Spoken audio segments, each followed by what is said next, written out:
Mandy Boardman has always thought of herself as mature for her age.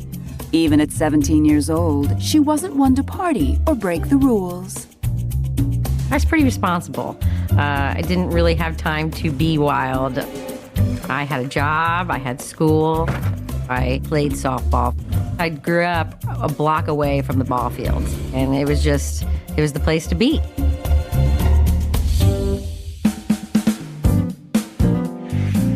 So in the spring of 1996, Mandy was excited to join a co-ed adult softball league within her close-knit Indianapolis community. At 17, you become an adult when it comes to softball, so you have to join an adult league, and I decided that I would sub for a team, so I would get my fix. Through the team, Mandy met all kinds of people, Hey guys. including 35-year-old David Wise. Hi, my name's David. What's your name? David worked at a shipping company, was a fine ball player, and seemed keen on offering Mandy extra support. He was much older than me, but he was very nice to me and very polite. He would let me know how he appreciated me being there subbing for the team. Good catch.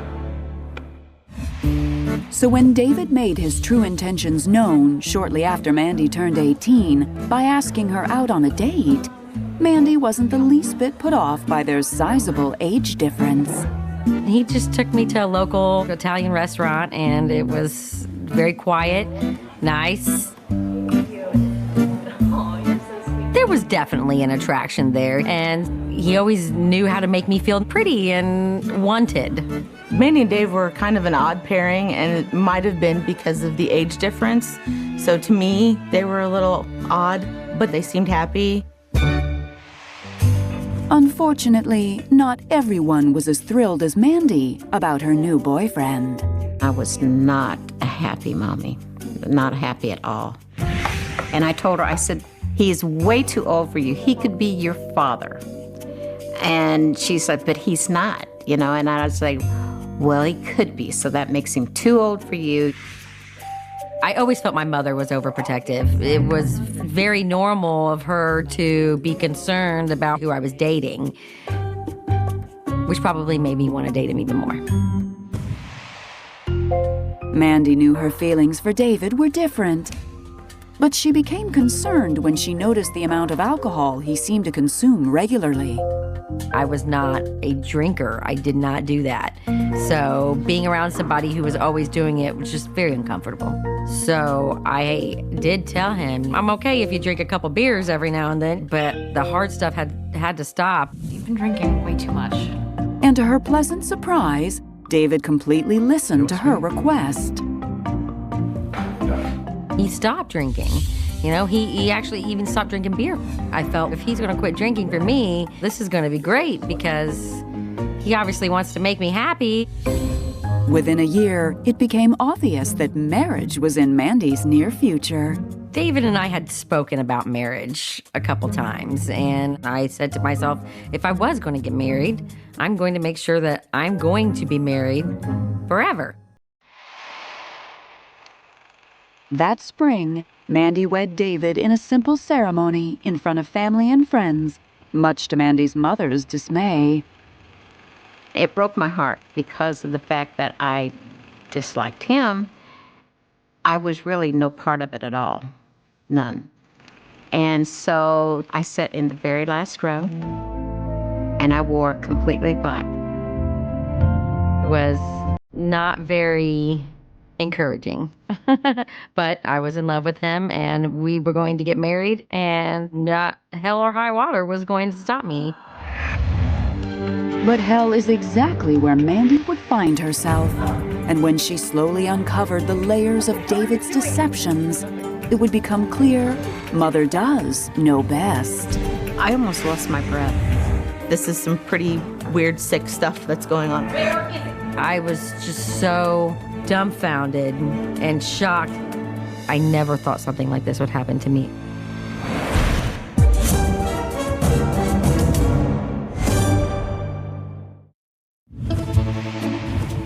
In the spring of 1998, Mandy Wise was determined to prove to everyone that her marriage to new husband David was a success.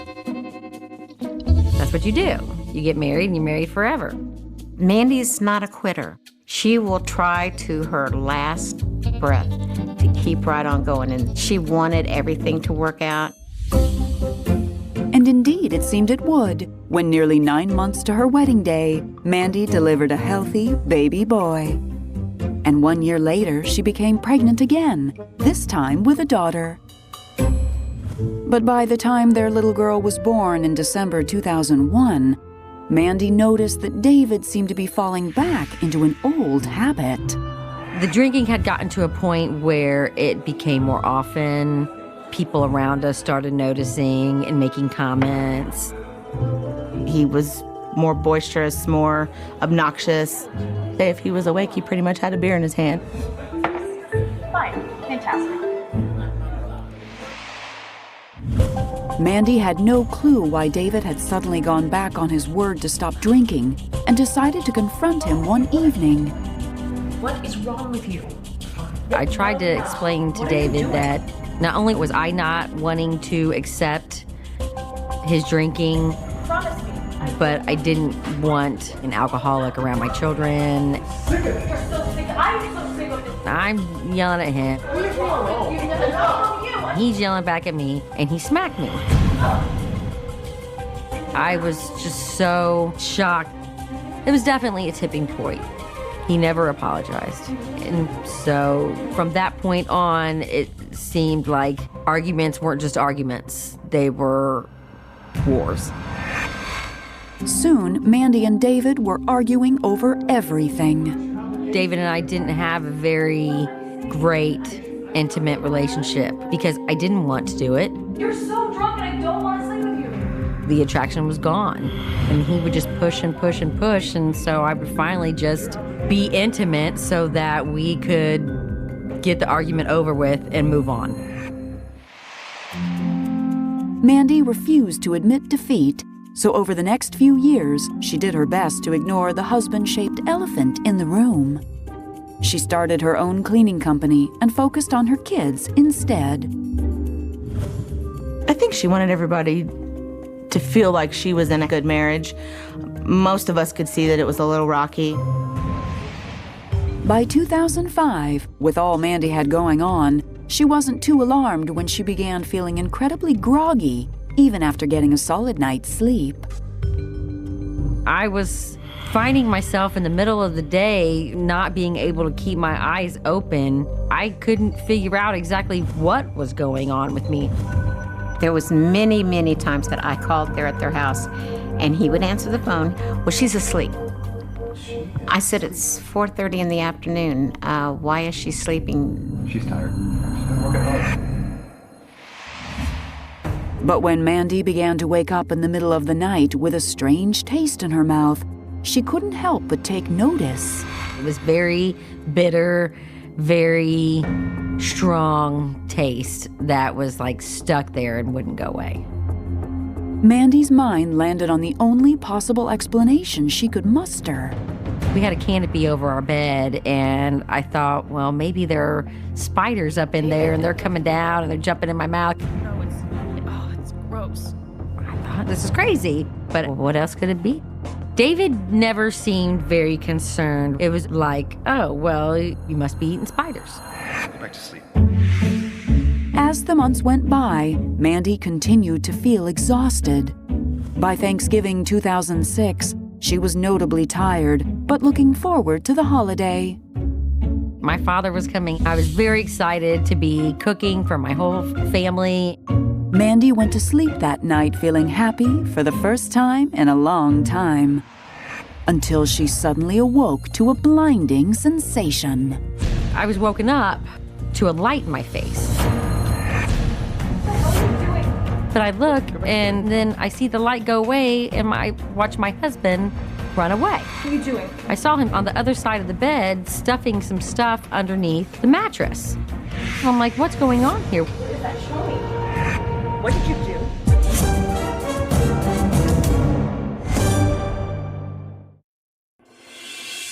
In the fall of 2006, Mandy Wise woke up in a panic when she caught her husband suspiciously hiding something under the mattress. And I'm like, what's going on here? What are you doing? Mandy ran over to the other side of the bed and discovered what David had been concealing. I found this vial and this dropper. What is this? The vial has a chalky-looking liquid in it. He pretty much just sat there in silence, like I was some kind of crazy person waking up in a rage. You are overreacting. Well, at this time, I had the taste in my mouth, the taste that I had before. So I asked, "Did you do this?" Have you been putting this in my mouth? And he's avoiding everything that I'm asking him. Mandy, you were acting crazy. After hours of not getting anywhere with David, Mandy decided she needed space. So I went across the street to Nicole's house to tell her what had happened. She was crying. She didn't know what to do. I told her I didn't feel that that was right. I would be furious with my husband if he did that to me, because it was very evident he was drugging her. He was giving her something. A few hours later, Mandy returned home, ready to face David. I asked him what was in that vial, and he told me that he had crushed up some Xanax to help me sleep. I said, "I don't understand why you're trying to help me sleep when I am already sleeping." You've been giving me sleeping pills. I have been sleeping fine. And he told me that this is what I needed. That's why she'd been so tired and lethargic and sleeping so much. And, you know, above and beyond the fact that he did what he did, what if he gave her too much? I just couldn't believe he was doing that to her. So Mandy made David promise to never take her health into his own hands again. I just asked him to please kindly stop. He was like, "Okay, I'll stop." I won't do it again. You promise me. After 8 years of marriage, Mandy wasn't sure what to think. There were so many things that were going through my head, but I wanted to believe him. I wanted to make my marriage work, so I had to believe him. So in the winter of 2007, when Mandy awoke to a familiar light shining in her face, she was completely distraught. I had already been through this, and I felt like I knew what was going on, so I jump up immediately. Well, David takes off. Come back here. Shocked by his audacity, Mandy chased David out to the garage. Where is it? I said, "Show me what's underneath the cushion." And he pulls out the vial and the dropper. I was so angry. Mandy knew David had been drugging her yet again. The question was, why? As the young mother of 2 children, Mandy wasn't sure what to do next. For the next 3 months, she and David barely spoke as she tried to work out a plan in her head. I didn't want my kids to know what happened. I had to figure out what was going on here. But in the fall of 2008, the reason behind all the troubling events became clear. I was home from work, and David had left his cell phone at home. So I decided I'm gonna go ahead and investigate. So I start looking through his phone, and I'm looking through texts and phone calls. And the second Mandy opened his videos file, her heart stopped. What I saw in the videos was nothing that I had ever expected to see in my entire life. It was horrible. Oh my God. Mandy didn't have much choice but to show the world what he really was. In the fall of 2008, after discovering that her husband David had been drugging her in her sleep, Mandy Wise decided to have a look at the videos on his cell phone. I found 3 videos. I Oh my gosh. saw David having sexual relations with me while I was sleeping. I looked like a corpse. It was horrible. It was almost like necrophilia. I thought, how in the world did this happen? I don't remember this. Then it hit her. This was the reason he was drugging her. I felt very angry. This whole time, he was lying to me, telling me that I need what he's giving me. Now I finally had proof that something seriously messed up was happening to me. I tried to send them to my email, and I couldn't figure it out on the phone. So I recorded the videos on the phone with the camcorder. That way I knew I had them. When David arrived home, Mandy was quick to confront him. What did you do? You His reaction was almost like no reaction. Like he wasn't surprised that they were there. Mandy no longer doubted what she needed to do next. After 11 years of marriage, she filed for divorce and David moved out. It was very hard to take that step to let everybody know that I failed and that my marriage didn't work and break apart my family. That's probably the hardest thing I've ever done. My kids. They were just devastated. I thought he was sick and twisted, and I asked her, are you going to take this to the police? And she said, I don't think I can. I don't want anybody to know this. He's gone. It's done. This is not going to happen to me anymore. By October 2009, Mandy and David's divorce was final. It was difficult for Mandy to acknowledge how wrong she'd been about David. I feel like there's somewhere where David went off the grid, and people like that are capable of doing anything. And I thought if he could do this to his wife, then he could probably do it to anybody. So I decided to make the phone call to the Indianapolis Police Department. David Wise was arrested in August 2011 and charged with 1 count of rape and 5 counts of deviant sexual behavior. Without physical evidence, however, he could not be charged with drugging Mandy. David pled not guilty, and on April 28, 2014, after 3 years of legal battles, he went to trial. Along with the video evidence, one of David's own friends testified against him. David called the wife of one of his friends and made some statements that something was happening to Mandy while she was asleep. The witness told the jury David said to her that he had no sex life with his wife and admitted to drugging her to have his way. If she's not going to give it, I'm going to take it. He explained to her that he would do it so that later he could watch the videos and enjoy them during his own time. It was just unfathomable. Even David himself testified that he had given his wife drugs for 3 years. He had been prescribed Xanax and Ambien on a number of different occasions. David said he was experiencing lapses in judgment due to drinking. It was more than enough evidence, and 2 days later, David Wise was convicted on all charges. But much to Mandy's surprise, the judge imposed a light sentence, 20 years with 12 years suspended and 8 years in home detention with a GPS monitor. I was devastated. This man was able to go home and lead his life. I was terrified. You could have knocked me over with a feather. I was like, how can they do that? The sentence he got was for people with limited or no criminal history. Did I agree with it? I didn't. Spousal rape is a very serious crime, and anytime an adult commits a crime like this, they need to be held accountable. But 2 months after the sentencing, David failed to charge his GPS monitor for 6 hours. They found him at home, and he claimed that his battery had just died. The court found he had violated his home detention rules and revised his sentence to 5 years in prison and 3 years home detention. I almost couldn't control myself because I just was so grateful for the peace. I felt like it was finally over.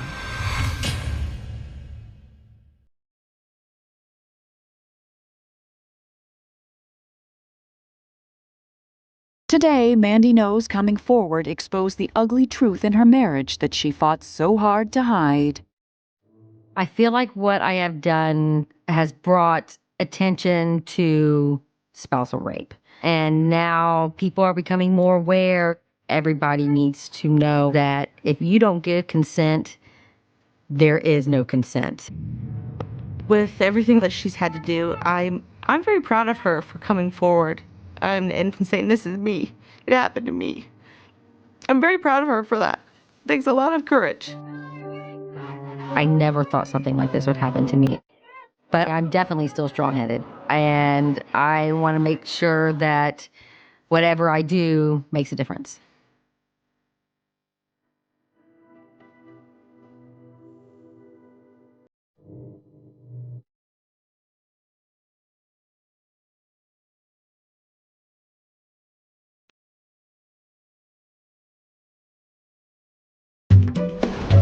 In the summer of 1998, high school graduate Tabitha Howe was excited to strike out on her own, moving to a house with a great group of friends. I worked right across the street at the restaurant, and we did what teenagers do. We all hung out, played video games, watched movies. We just had a good time. But Tabitha's newest roommate, Scott Wellington, didn't seem to fit in. Scott was working at a grocery store as a bagger, and at first I didn't like him. He was only 17, just a young kid who was arrogant. Before long, Tabitha was pleased to see that Scott had a charming side. He seemed like he was caring. He would notice, like, if I did my nails, which most men wouldn't notice. He picked up the house while we were at work. He seemed like a decent person. We just became very close. Tabitha made it known she was interested in Scott, and they transitioned effortlessly from just friends into a couple. I felt like maybe this could be something bigger. Maybe we could progress in our relationship and start building a life together. He was my first real love. They got along well. They would also laugh at each other and tease each other. They were tickled to be together. Over the next 2 years, Tabitha and Scott found a place of their own and spent every moment together. We weren't rushing things. I felt I knew who he was. Everything was going pretty good. But something was about to change all of that. I found out I was pregnant. I was scared. I was really scared. I knew what it took to take care of a baby. Tabitha wasn't sure how to tell Scott. All right, sweetheart, I gotta go to work. Okay, hon. All right. What's wrong? I'm pregnant. And he just stopped What? and just kind of froze, which made me panic a little. Okay, you're pregnant. Let's do this thing. But then he was like really excited about it. He genuinely seemed very happy. And he said he always wanted a family. And I think that Scott thought it was definitely gonna be cake and just really fun, and I knew it wasn't like that at all. 9 months later, the young couple welcomed a baby boy. Scott was a good dad. He was a really good dad. Tabitha was a very good mother. And she was happy, I was happy. I never wanted kids, but once you hold your baby for the first time, there's nothing else that can take that place. And by November of 2002, Tabitha had more surprising news for Scott. I said, "You're gonna be a daddy again." And he was absolutely thrilled. We already had one perfect little boy, and now we're gonna have another baby. To financially prepare, Tabitha found a job in the accounting department of a local store. I was working nights and Scott was working days. He went on to become a machinist, and he was making decent money. It was enough that we could get by. But the excitement of another baby was soon eclipsed by a troubling new side of Scott. Our son was learning to walk, and we had a small shelf up against the wall, and he grabbed onto it to steady himself, and it ended up falling on top of him. He was absolutely fine, but Scott got very angry. Put this here. I just thought he was being protective, but I'd never seen him really get angry before. Then in March of 2003, life took a turn for the worse when Scott announced he'd been laid off from his job. For the next few months, Scott bounced from job to job, but nothing seemed to stick. I would pick up any available shifts at work, but he did not do anything. He didn't do the dishes, he didn't pick up the house. He was very reluctant to actually get a job and just make some money to help out. She was very frustrated by, always having to clean up whatever mess that was there. Finally, in July 2003, in time for the arrival of their second son, Scott found another good job as a machinist in Greenville, just across the New Hampshire state line. He seemed really happy. He seemed to get a little bit of that spark back and talking like things are gonna get better. But Tabitha would soon learn that with every new high came an unbearable low. It was a roller coaster ride. I was really scared. And gradually, Tabitha would be swept into a whirlwind of deception so shocking she wondered if she would even survive. I was stunned. I couldn't quite wrap my head around what had happened. You see this stuff in books and TV shows, you don't think it's going to happen to you.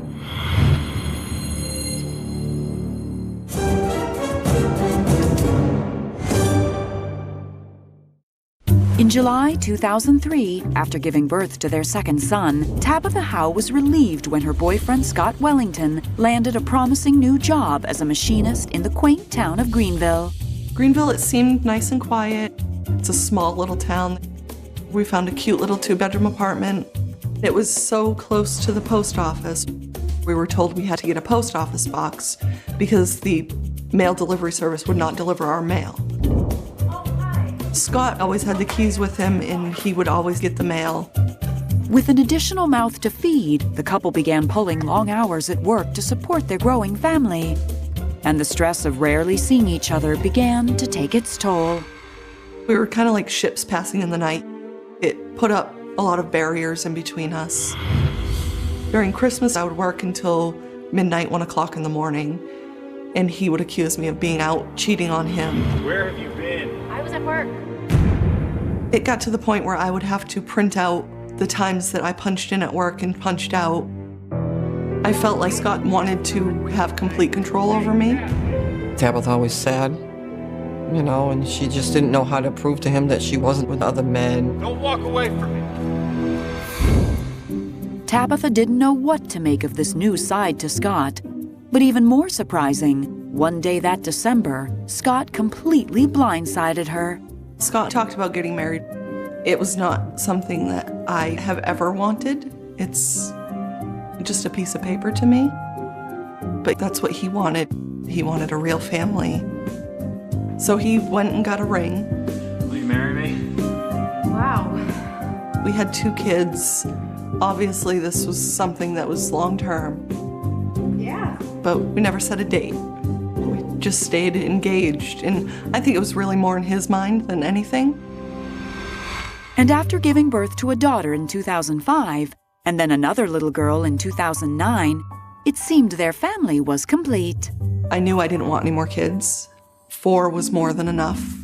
Scott was fine with that. It seemed like things were getting a lot better.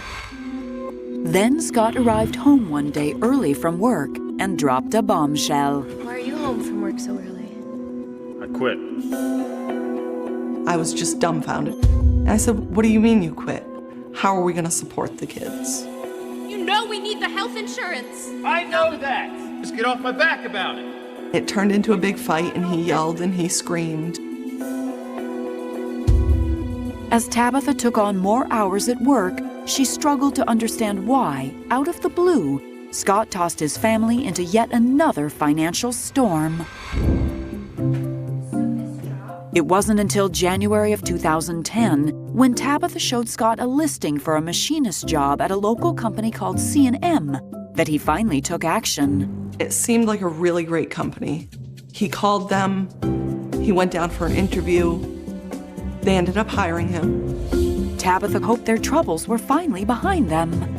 But they were just getting started when Scott made a horrifying decision that would not only devastate Tabitha, but would betray his entire company. He just sounded like he wanted to destroy her. I was terrified. He was a completely different person.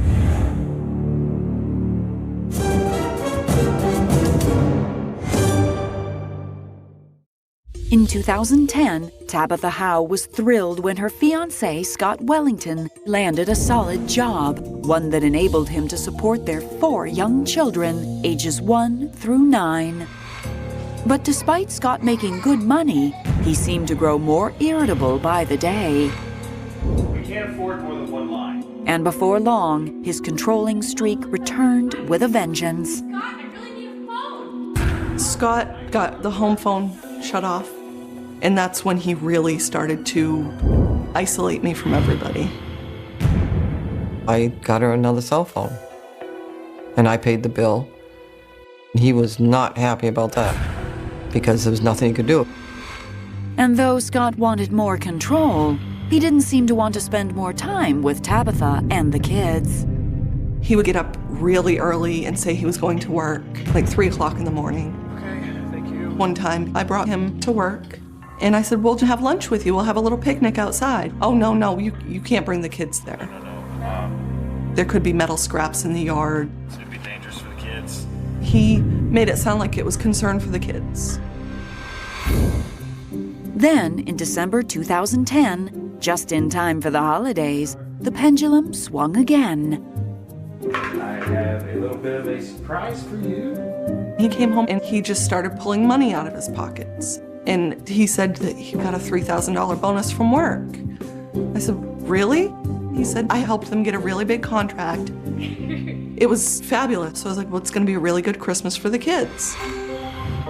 But when Christmas Eve finally rolled around, Scott had plans of his own. Hey, sweetheart, I think I'm gonna take off and hang out with the guys for a little bit. Okay, that's fine.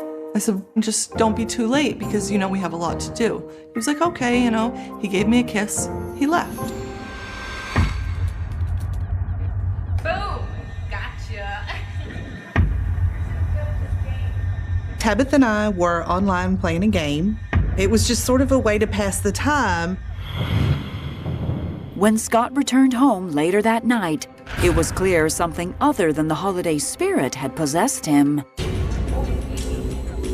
I was sitting on the computer, I was chatting with Emmy, and Scott stormed back into the house, just in a rage, just angry, yelling. I know what you've been doing. He started to accuse me of cheating again. You want her? You can take her.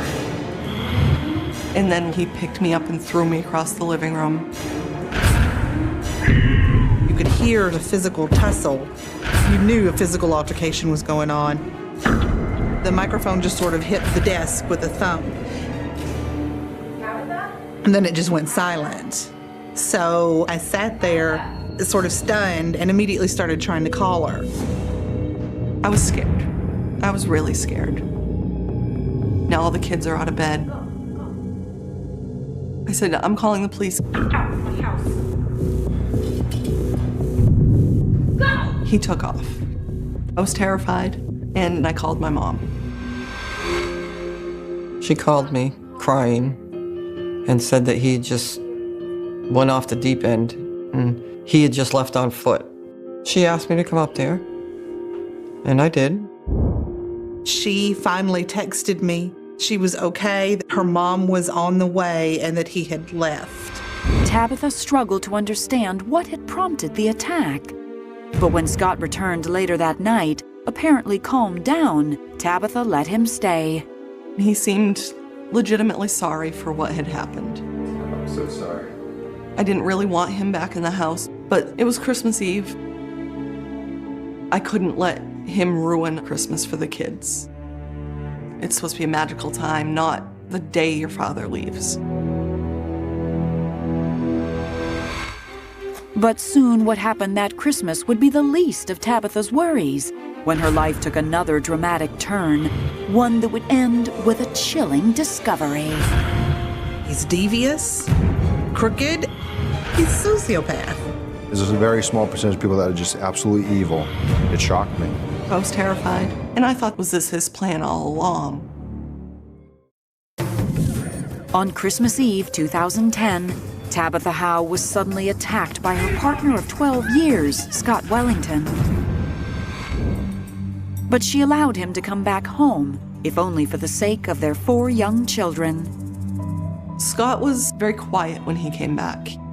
He seemed legitimately sorry for what had happened, but he never offered an explanation. I made the decision that night that things were completely over between the two of us, and I just needed to figure out what the next step was.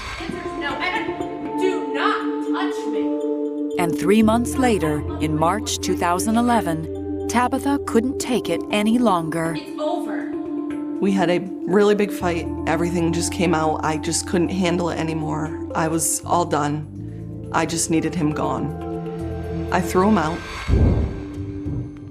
Over the next month, Tabitha wanted nothing to do with Scott, but with the children, it wasn't possible. Scott was supposed to come and see the kids for Easter, and we had agreed upon that. As Tabitha prepared for the visit, she kept busy by running a few errands. I was going to the grocery store, and I stopped to get the mail. Getting the mail had always been Scott's job. So when Tabitha opened their P.O. box, she was floored at the number of unpaid bills. But it was what she found in another envelope that tore her world apart. There was a card in there, and I figured it's from my grandparents to the kids. I didn't think anything of it, so I opened it up, and it's a sympathy card with some money orders in it. And I start reading it. "Dear Scott, we're so sorry for the loss of your wife. You and your kids are in our prayers." I'm like, who is this for? You know, they must have made a mistake. Somebody sent this to the wrong address. I have no idea what's going on. But then I kind of started to wonder, was Scott planning on killing me? Was this his plan all along? I was terrified. Why would he tell people I was dead? I called Scott. I said, "Don't come and see the kids. Don't come to my house. Don't come anywhere near me." The following Monday morning, Tabitha spoke with Scott's boss, who was surprised to see her alive and well. As they discussed the circumstances surrounding the card, Tabitha learned the situation was far worse than she imagined. Not only had Scott told his colleagues she'd passed away, he had done so after weaving a year-long tragic tale about a mythical battle with cancer. Scott told them that I had been diagnosed with stage 4 breast cancer and that I was getting sicker and sicker by the day. He then told them that I had to have a double mastectomy and that it wasn't looking good. In turn, his company had given Scott almost $7,000 in donations to help offset the mounting medical costs, plus several weeks of paid time off. Right around the time Tabitha kicked him out, Scott told his company that she had died. Certain things started to make sense. He didn't want me to go out. He didn't want me to be seen by people. He didn't want me to bring the kids to work for lunch because I was supposedly sick at home, withering away and dying. He wanted to have complete control over me and isolate me. That day, Tabitha got a restraining order against Scott, while Scott's boss contacted police and pressed charges. The owner of the company explained to me he had to report a theft, and the story of the theft was bizarre, to say the least. I had Scott come in for an interview, and he didn't try to lie or deny anything that had happened. He painted the picture that the family was hard on times, and he was trying to make ends meet as best he could. That was his motivation. It's never supposed to get to this level. Scott was charged with 2 counts of theft by deception, one for the amount of $5,000 and $2,000 for previous donations. I knew about the $3,000 that he had gotten at Christmas, but the other money I knew nothing about. I don't know exactly what he was doing with it. On May 16, 2011, Scott accepted a deal and pled guilty to 1 count of theft by deception, claiming he needed the money to support his family. I don't believe anything that comes out of his mouth. He says he did it to support his family. But we didn't see that money. Scott only spent a few days in jail and was placed on administrative probation. I realize he didn't kill anybody, but he took advantage of people. I think he should have gone away for a while. I do. It's absolutely ridiculous. These people were trying to help somebody out who they thought was having a difficult time, and he didn't care. That's sick. Absolutely just sick. Today, Tabitha still struggles to understand how and why her teenage love turned into such a master manipulator. Scott was very smart in the way that if he lied to you, he could remember that. And he would continue with that lie for as long as it took. And thinking about not getting married, that was definitely when I knew I made the right choice. As time passed, Tabitha tried to move beyond all the hurt and devastation Scott caused. She focuses on being a survivor. Tabitha is fantastic. She's doing very well with the kids. The kids are all good. Every day she gets better and better. He tried to destroy me, but I'm back to who I originally was, and I believe I'm stronger for it. I have a full-time job. I take care of my kids. I can do this on my own. There is a profound and unsettling silence that often follows the most violent of human acts, a stillness that settles over a place and alters its very fabric forever. In the vast and seemingly endless expanse of the South Pacific Ocean lies the archipelago of American Samoa, a territory characterized by its breathtaking volcanic peaks, deep azure waters, and a deeply rooted cultural heritage that has weathered the passage of centuries. To understand the gravity of what transpired at the end of the 1930s, one must first understand the profound isolation and the intimate, inescapable closeness of life on the island of Tutuila. It was a place where the concept of anonymity simply did not exist. In a small, tight-knit island community, every face is familiar, every lineage is known, and the invisible threads of familial and societal relations bind every individual to their neighbor. It was a society built on the principles of mutual reliance and deep respect, a place where violent crime, particularly murder, was an astonishingly rare anomaly that defied the natural order of island life. Yet, history is rarely a tapestry of uninterrupted peace. It is often punctured by moments of dark, incomprehensible human failure. We are drawn to these moments not out of a morbid fascination with violence, but because they reveal the fragile boundaries of human morality and the terrifying depths to which the human psyche can descend when consumed by animosity. The story we are about to explore is a tragedy that fundamentally shattered the quiet security of an entire community. It is a narrative that forces us to confront the reality of how long-standing hatred can fester within the confines of a small village, transforming a neighbor into a monster. But more than that, it is a story about the extreme measures a society will take to purge itself of that darkness and the haunting, unexpected legacy left behind by a condemned man on the precipice of eternity. This is the case of a man named Amoa, a woman named Sela, and the final shadow of the gallows to ever fall across American Samoa. To truly grasp the devastating impact of this crime, we must transport ourselves back to the late 1930s, an era when the world beyond the Pacific was teetering on the brink of global conflict, but life in American Samoa moved at a deliberately different pace. The administrative heart of the territory was the village of Fagatogo, located on the island of Tutuila. Fagatogo was not just a quiet settlement, it was a bustling, vital hub of activity. It served as the central port and the seat of the colonial administration, which, at that time, was firmly under the jurisdiction and management of the United States Navy.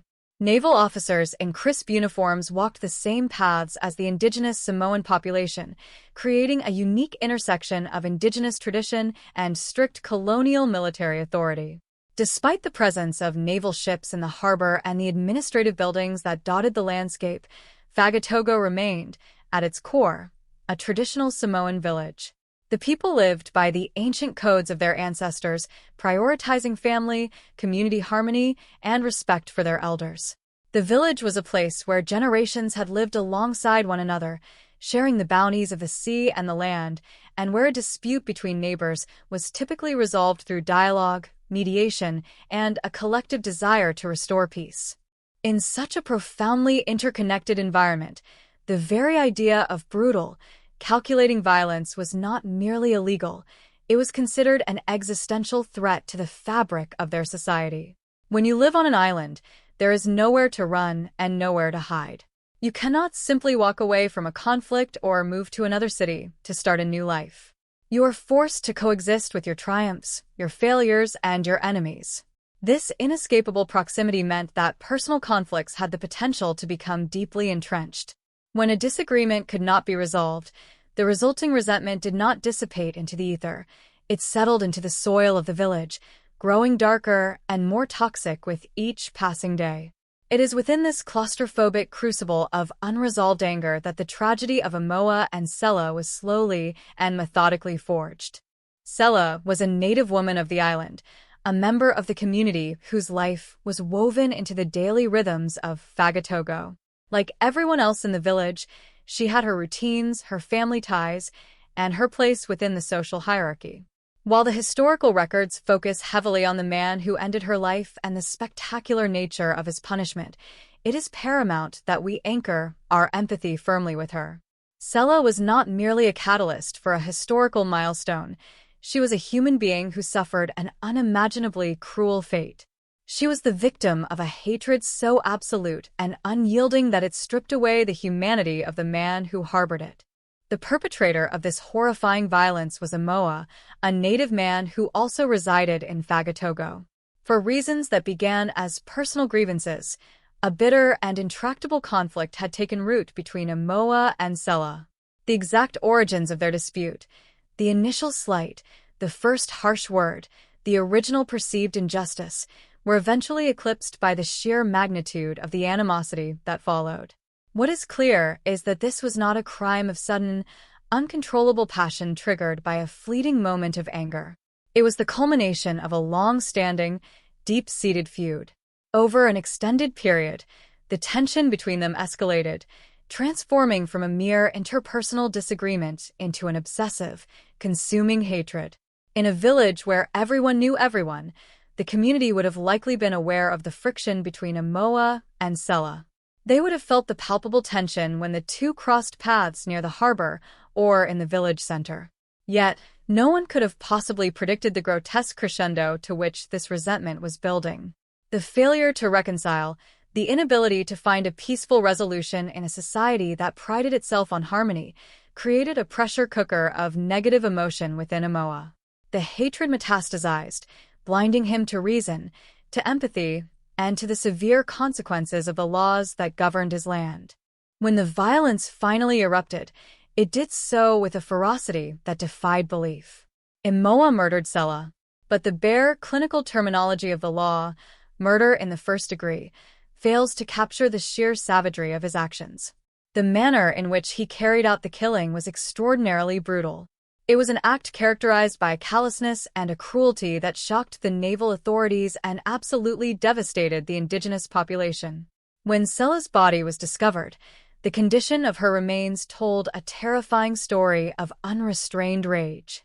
The sheer viciousness of the crime scene sent a shockwave of profound horror rippling through the usually peaceful communities of Tutuila. It was a stark, bloody reminder that the darkest capacities of human nature were not restricted to distant shores or chaotic cities. They could emerge right in their own village, committed by one of their own people. The psychological trauma inflicted upon the community was immense. The illusion of absolute safety, nurtured by the isolation of the island and the tight-knit nature of the villages, was shattered in an instant. The people of American Samoa were forced to grapple with the terrifying reality that a man they knew, a man who walked their streets and breathed their air, was capable of committing an atrocity of such magnitude. The severity of the crime demanded an immediate and uncompromising response from the authorities. The United States Navy, responsible for the governance and the judicial oversight of the territory, recognized the potential for widespread panic and the urgent need to restore a sense of order and justice. The investigation was swift, sweeping, and conclusive. The evidence against Amoa was overwhelming and irrefutable, leading to his rapid apprehension and subsequent trial before the Territorial Supreme Court. The colonial justice system, operating with rigid military efficiency, sought not only to punish the offender but to deliver a profound, unmistakable message to the entire territory. In a society where such violence was an anomaly, the punishment had to be absolute. Amoa was convicted of first-degree murder and handed the ultimate, irrevocable sentence, death by hanging. The date was set for November 24, 1939. The decision to execute Amoa was monumental, but the method chosen by the administration, a public hanging, added a layer of grim spectacle to the proceedings. Public executions were utilized by the authorities of that era as a deliberate, theatrical tool of deterrence. By forcing the community to witness the ultimate consequence of violating the law, the government aimed to imprint the absolute finality of justice upon the collective memory of the island. It was a deeply controversial and inherently traumatic practice, turning the taking of a human life into a public exhibition. The anticipation of the execution cast a heavy, suffocating pall over Fagatogo. The construction of the gallows, the formal preparations, the knowledge that a life was ticking away toward a mandated end, all of these elements created an atmosphere of somber dread. Yet, from this dark chapter, a deeply profound and completely unexpected cultural legacy emerged. It is a phenomenon that transforms this case from a mere historical record of a crime and punishment into a powerful exploration of remorse and human memory. Today, long after the wooden gallows were dismantled and the naval administration transitioned to civilian rule, the name Amoah is not solely remembered for the brutality of his crime, but for the haunting words he offered in his final moments. As he stood on the scaffold, facing the community he had traumatized, looking out perhaps at the very ocean and the mountains that had defined his entire existence, Amoah did not offer defiance. Instead, he delivered a desperate, agonizing plea for forgiveness and a warning to the living. His last words, heavy with the absolute, crushing weight of his impending death, were an acknowledgement of his catastrophic failure. These final, desperate utterances were deeply absorbed by the people who heard them. They resonated so powerfully that they transcended the grim reality of the execution, eventually being immortalized in a traditional Samoan folk song known as Efe Afafoga Samoa. The title itself is a command, a plea for attention. Listen, Samoa. This song is an extraordinary artifact of the human experience. It does not seek to justify Amoah's horrific actions, nor does it attempt to romanticize a convicted murderer.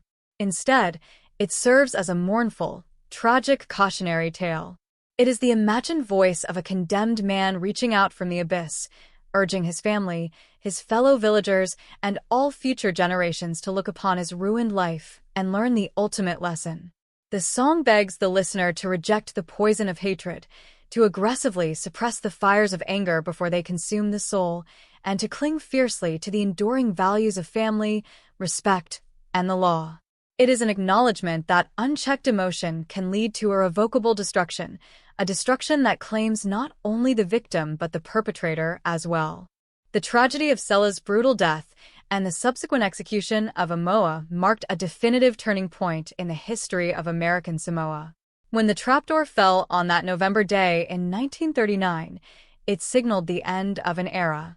The territory would never again carry out a death sentence, stepping quietly away from the ultimate punishment and settling into a state of de facto abolition that persists to this very day. The gallows are gone, but the echo of that time remains. It lives in the meticulous historical archives, in the memories passed down through generations, and most vividly, in the haunting melody of Efe Afafoga Samoa. As we delve deeper into the meticulous details of the investigation, the psychological landscape of the village, and the rigid procedures of the trial that led Amoah to the scaffold, we must keep the duality of this narrative firmly in mind. It is a story of unspeakable cruelty and a life violently stolen, but it is also a profound reflection on the enduring desire of a community to forge meaning and a lasting moral lesson from the very depths of human despair. To understand the profound loss of Selah and the sheer disruption her murder caused, we must first immerse ourselves deeply into the physical and cultural landscape of her world. Fagatogo in the late 1930s was not just a point on a map. It was a vibrant, breathing ecosystem of human connection nestled against the dramatic, volcanic slopes of Tutuila. The village curved along the edge of Pago Pago Harbor, one of the deepest and most perfectly formed natural harbors in the entire South Pacific. The harbor was a place of constant, rhythmic motion, where the deep blue of the ocean met the impossibly lush, emerald green of the island interior. It was a landscape of stark contrasts, mirroring the societal structures that governed it. On one hand, you had the imposing, orderly presence of the United States Navy. American administrators and sailors moved with military precision, their pristine uniforms a stark contrast to the tropical backdrop. They brought with them the rigid structures of colonial governance, a foreign legal code, and an imposing sense of authority. But beneath this colonial veneer, the true heartbeat of Fagatogo was entirely indigenous. It was a world governed by ancient traditions, a complex and deeply ingrained social code that prioritized the collective over the individual. In this world, the land was not merely property, it was ancestral heritage, tying every living person to the generations that had come before. This dual existence created a unique environment where the ancient and the modern rubbed shoulders daily, but where the fundamental values of the native population remained deeply rooted in community, respect, and mutual obligation. In a society governed by such intertwined relationships, the concept of the individual is inextricably linked to the extended family and the village. There is no isolated existence. Every action, every word spoken, and every dispute echoes through the entire community. Fagatogo was a place where privacy, as we understand it in the modern sense, was virtually non-existent. The architecture of the traditional Samoan dwellings, with their open sides and lack of internal walls, was a physical manifestation of this social transparency. You could see your neighbors, hear their conversations, and observe the daily rhythms of their lives just as easily as they could observe yours. This inescapable proximity fostered a profound sense of mutual support and collective responsibility. When a family celebrated, the whole village celebrated. When someone mourned, the grief was shared by all. However, this same closeness also meant that personal conflicts could become incredibly suffocating. In a sprawling metropolis, a bitter dispute between two people can be diluted by physical distance and the anonymity of the crowd. You can simply avoid the person you despise. In Fagatogo, avoidance was a physical and geographical impossibility. You would see your adversary at the harbor, on the village paths, or during communal gatherings. You shared the same air, walked the same ground, and were bound by the same social obligations. This meant that any friction, no matter how minor it might seem at its inception, had the potential to fester and magnify if not swiftly and effectively resolved. It is within this deeply interconnected, transparent world that Sela lived her life. While the historical archives, often filtered through the clinical lens of colonial legal documents, reduce her to the tragic status of a victim, it is essential that we restore her humanity. Sela was a native Samoan woman, which meant she was a vital, functioning thread in the complex tapestry of Fagatogo. She was someone deeply embedded in a network of relationships, daily routines, and possessed a distinct presence within the village. We can imagine her walking the familiar paths of the settlement, participating in the communal tasks that sustained island life, and interacting with the neighbors she had known for her entire existence. Her life was anchored in the rhythms of the island, the rising of the sun over the harbor, the gathering of food, the evening prayers, and the countless small interactions that define a life lived in close proximity to others. She was not a stranger to Amoa. She was a fixture in his environment, a constant presence in the shared space of their village. Sela was entitled to the safety and security that her community implicitly promised. She had every reason to believe that the deeply ingrained cultural taboos against severe violence, coupled with the oversight of the village leaders and the naval authorities, would protect her. Her existence, like the existence of anyone in Fagatogo, was built on an unspoken foundation of trust, a belief that despite disagreements or personal friction, the fundamental boundaries of human life would be respected. Yet, a dark and insidious undercurrent had begun to flow between Sela and a man named Amoa. The historical record is clear that their relationship was defined by a severe, deeply entrenched personal conflict. This was not a passing disagreement over property lines or a momentary flash of anger. It was a prolonged, agonizing state of hostility. We must consider the psychological toll of carrying such a heavy burden of animosity in a community where you cannot escape the object of your anger. Every time Sela saw Amoa, and every time Amoa saw Sela, the tension between them must have crackled in the humid island air. The origins of their feud, whatever the initial catalyst might have been, had long since been buried beneath layers of resentment, perceived insults, and an ever-deepening cycle of bitterness. In a village that prided itself on harmony and the mediation of disputes, their inability to find common ground was a glaring, open wound. The community would have felt this friction. Neighbors would have noticed the averted glances, the tense body language, and the palpable coldness when the two were in the same vicinity. In this culture, when a conflict arises, There are traditional mechanisms designed to defuse it, such as family interventions and formal apologies. The fact that the conflict between Sela and Emoa survived and thrived despite these cultural safety nets speaks volumes about the depth of the hatred involved. It was a stubborn, malignant force that resisted all attempts at healing and reconciliation. For Emoa, this hatred became a defining characteristic of his daily existence. Living in Fagatogo meant that he was perpetually confronted by Sela's presence. Every sighting of her was a fresh reminder of his grievances, a renewed spark to the fire burning within him.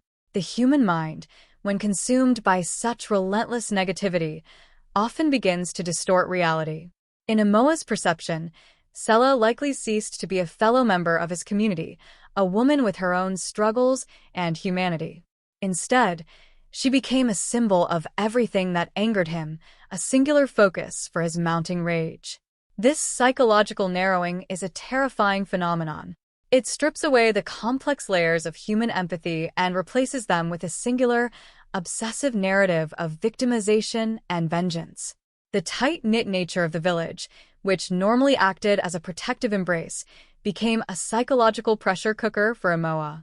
The physical boundaries of the island mirrored the mental confines of his obsession. He could not physically leave, and he could not mentally escape the cycle of his own hatred. This environment of inescapable proximity, combined with an unwillingness or inability to let go of his grudges, created a highly volatile internal state. The societal norms and the fear of legal repercussions, which keep most people from acting on their darkest impulses, slowly began to erode under the constant, acidic drip of his animosity toward Sela. The tragedy of this situation is compounded by the fact that it unfolded in plain sight. A deep-seated hatred cannot be completely hidden in a place like Fagatogo. There must have been whispers, concerns raised by family members, and a general unease regarding the situation between Emoa and Sela. However, there is often a fatal hesitation in tight-knit communities to intervene forcefully in what is perceived as a personal, deeply entrenched feud, especially when there has been no overt act of physical violence to precipitate a crisis. The village likely hoped that the tension would eventually burn itself out, or that the traditional bonds of community would ultimately prevent any catastrophic escalation. They relied on the historical precedent that extreme violence was almost unheard of. This reliance on the status quo created a blind spot, a fatal underestimation of the destructive capacity of human hatred when it is allowed to fester unchecked. The collective failure to recognize the true danger that Emoa posed to Sela was not born of malice, but of a deeply held belief in the protective power of their social fabric. They could not fathom that one of their own would sever those bonds so brutally and so completely. As the late 1930s marched forward, the invisible wall between Emoa and Sela grew increasingly insurmountable. The atmosphere in their shared spaces must have become suffocatingly toxic.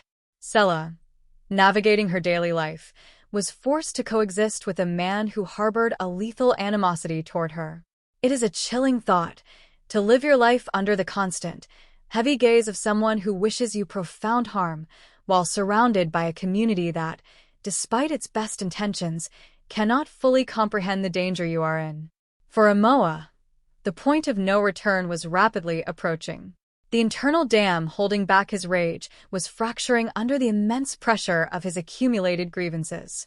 The village of Fagatogo, with its picturesque harbor, its blend of naval authority and traditional grace, was entirely unaware that a storm of unimaginable violence was about to break within its borders. Sela, a woman firmly woven into the life of the island, was walking toward a fate dictated entirely by another person's complete surrender to darkness.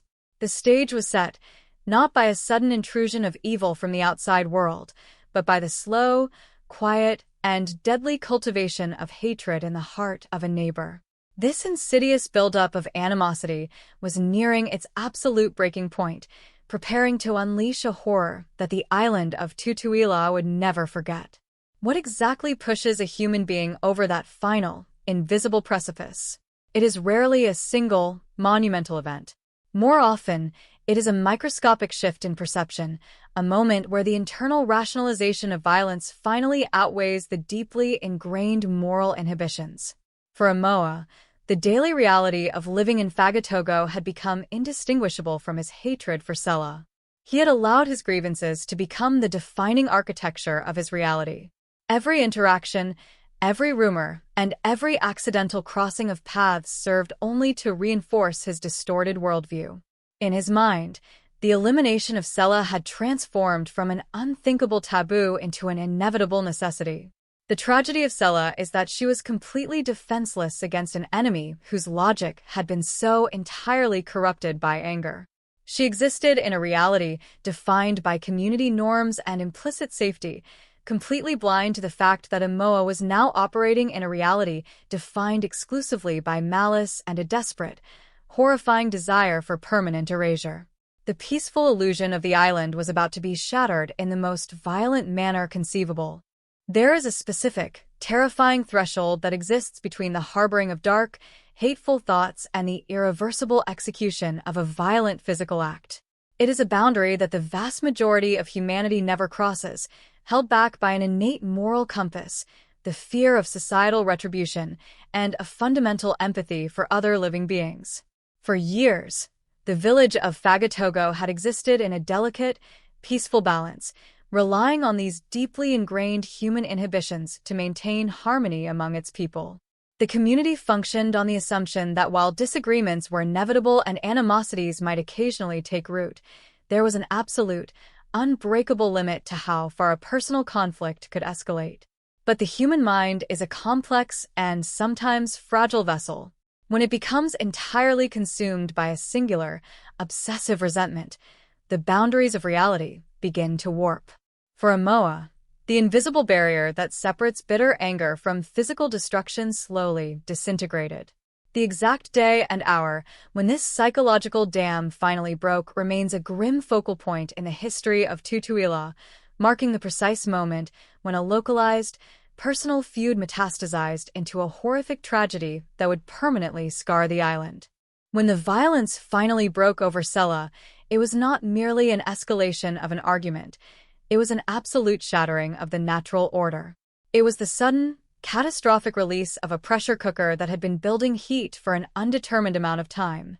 We must imagine the stark, jarring contrast between the breathtaking beauty of the South Pacific environment and the grotesque ugliness of the act that was unfolding. Fagatogo was a place characterized by the gentle sounds of the ocean tide, the rustling of palm fronds in the trade winds, and the distant, rhythmic hum of village life. It was an environment that naturally inspired a sense of tranquility. Yet, within this idyllic setting, Amoa unleashed a tempest of unrestrained fury. The eruption of his hatred did not announce itself with a warning that would allow Sela to seek safety or call for the intervention of her neighbors. It tore through the fabric of her existence with a sudden, terrifying absolute force, a force driven entirely by a desperate, malignant desire to obliterate the source of his perceived suffering. Sela was abruptly thrust into a nightmare where the familiar, protective rules of her society no longer applied, trapped in the path of a man who had completely surrendered his humanity to the darkest corners of his psyche. The historical archives, constrained by the formal language of colonial law, are deliberately clinical when they state that Amoa murdered Sela in a savage manner. However, to truly comprehend the magnitude of this event, we must look past the bureaucratic terminology and attempt to unpack the profound reality of that savagery. This was not a swift, detached, or accidental taking of a life. It was a deeply intimate, extraordinarily brutal physical assault. To commit a crime of such extreme violence requires the perpetrator to entirely shut off their capacity for empathy and to view their victim not as a fellow human being, but as an object to be destroyed. The manner in which Amoa carried out the killing was a physical manifestation of his long-standing, deeply entrenched animosity. Every ounce of his frustration, every perceived insult, and every day spent agonizing over their conflict was channeled into the sheer physical force he exerted upon her. It was an act characterized by a complete and terrifying loss of restraint, a descent into a primal, merciless state where the only objective was the infliction of maximum, catastrophic harm. The violence was so excessive, so wildly disproportionate to whatever original grievances had sparked the feud, that it defied all logical comprehension. For Sela, the final moments of her life were defined by a profound and unimaginable terror. The reality of Amoa's hatred, which she had likely felt radiating from him during their daily encounters in the village, suddenly materialized in a wave of catastrophic physical violence. All the unspoken tension, the tense body language, and the festering resentment that had characterized their relationship culminated in an attack that stripped her of her agency, her safety, and ultimately, her life. She was subjected to a cruelty that is difficult to articulate, a cruelty that betrays the fundamental social contract that allows human beings to live alongside one another in peace. The tragedy of her death is amplified by the sheer brutality of her final experience, suffering at the hands of a man who is known to her, a man who belonged to her community, and a man who had allowed his personal demons to completely override his conscience. Her life, woven into the rich cultural tapestry of the island, was violently and prematurely severed, leaving behind a profound void that could never be filled. In the immediate aftermath of such extreme violence, there is always a chilling, unnatural stillness that settles over a crime scene. The violent release of such deeply held animosity leaves a heavy, suffocating vacuum in its wake. The physical exertion of the attack and the sudden, irreversible finality of Sela's death would have brought an abrupt end to the chaotic frenzy of the murder. In that immediate silence, the true, horrifying reality of what had just transpired would have begun to settle. The contrast between the horrific scene and the continuing, indifferent life of the island around it must have been stark.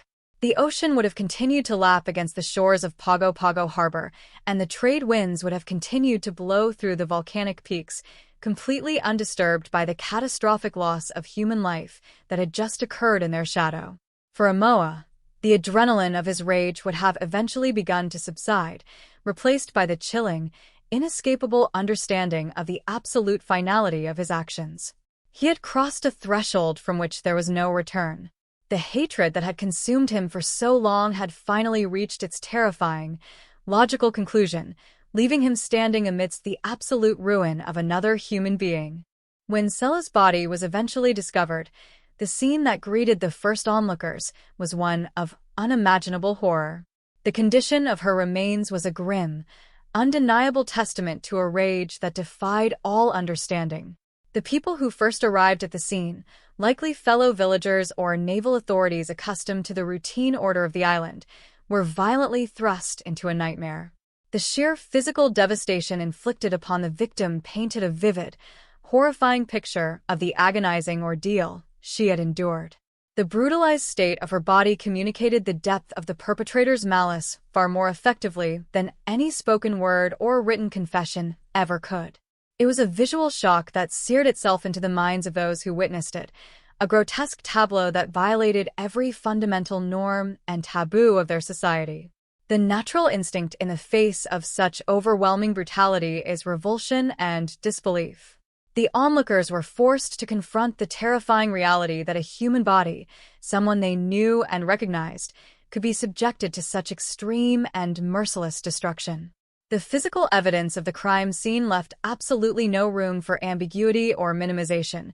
It was a glaring, undeniable declaration of absolute, unadulterated evil that had been perpetrated within the supposed safety of their own borders.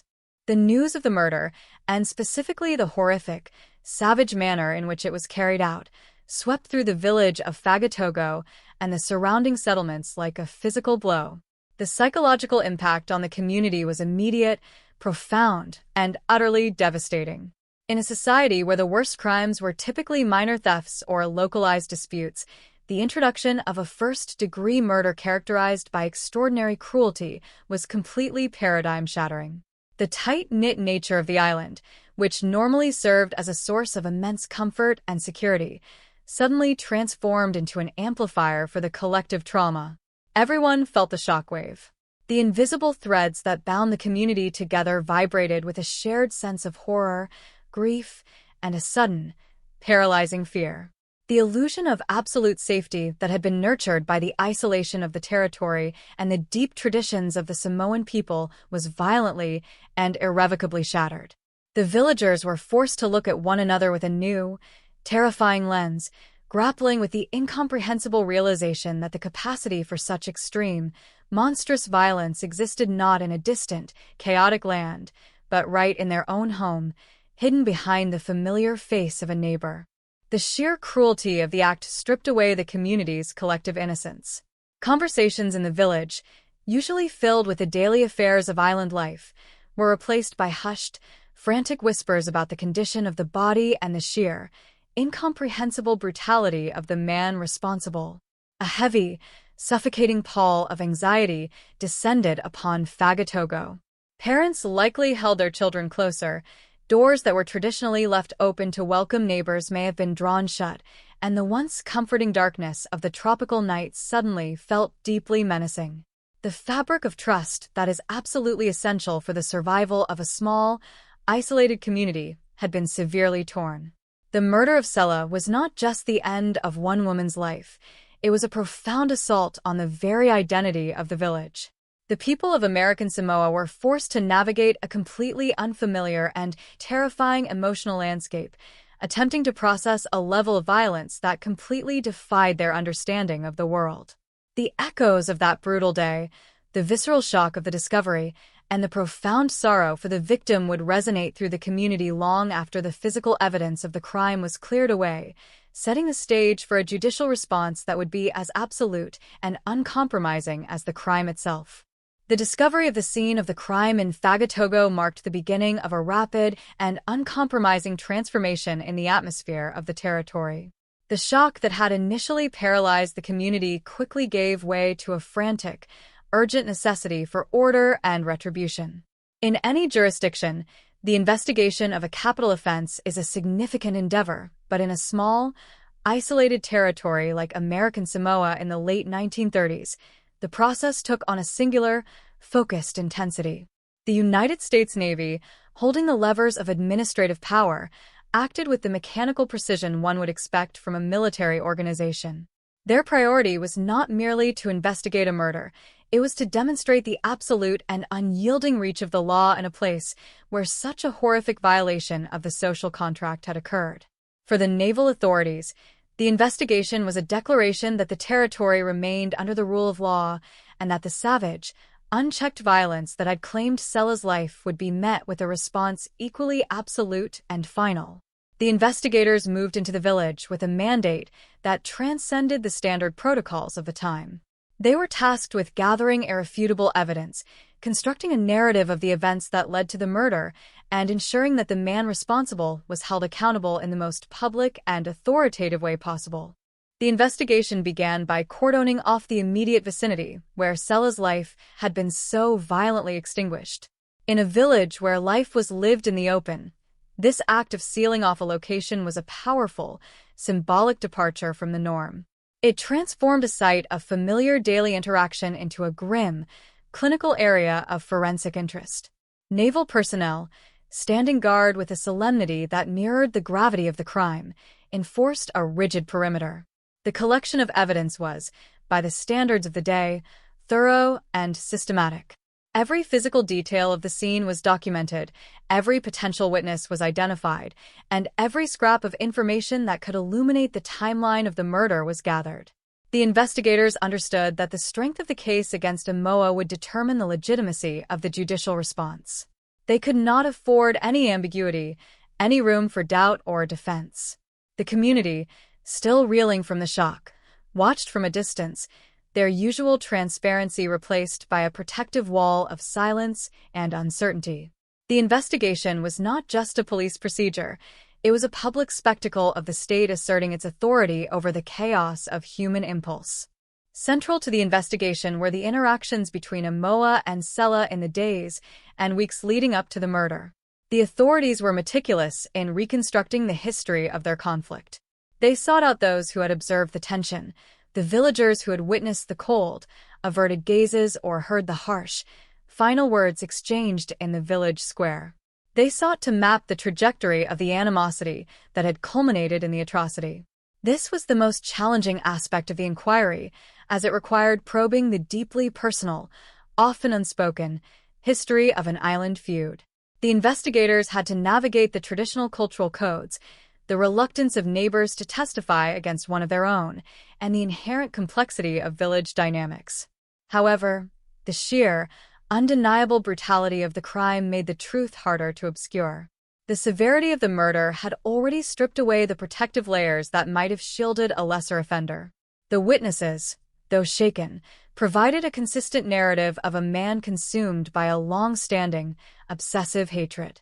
The evidence they compiled was not just forensic, it was the narrative of a collapse. The collapse of a man's restraint, the collapse of his respect for life, and the collapse of the social boundaries he had once been expected to uphold.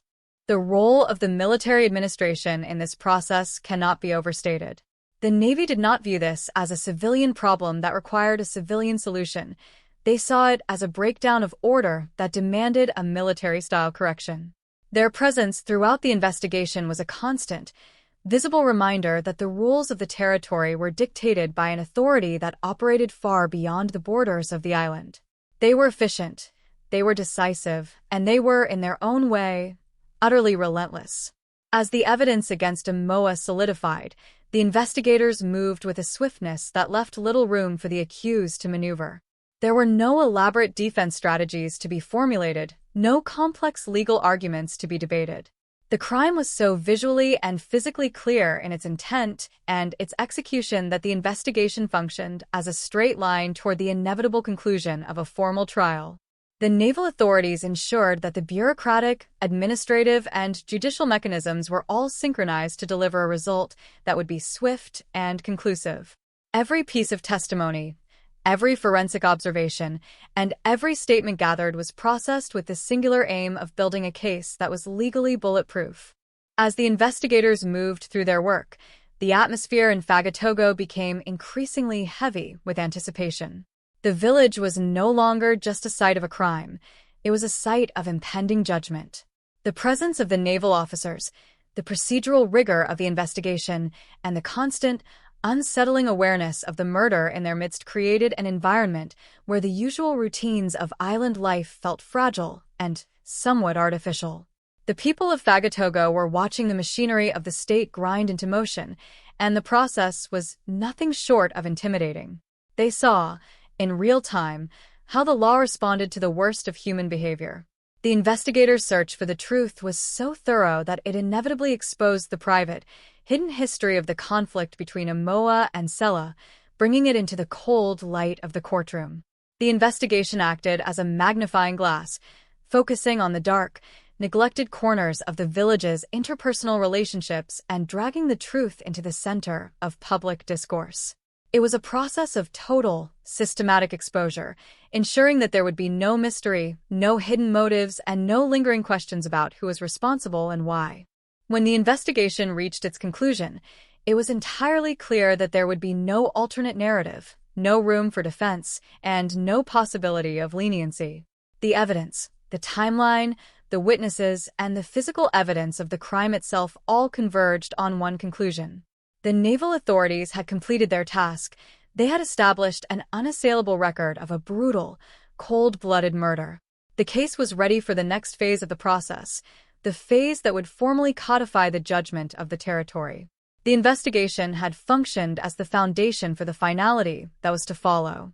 It had been, in every sense, an exercise in total clarity. The mystery of the motive was buried in the mundane reality of long-standing resentment. The question of the identity of the killer was answered by the overwhelming volume of direct and circumstantial evidence.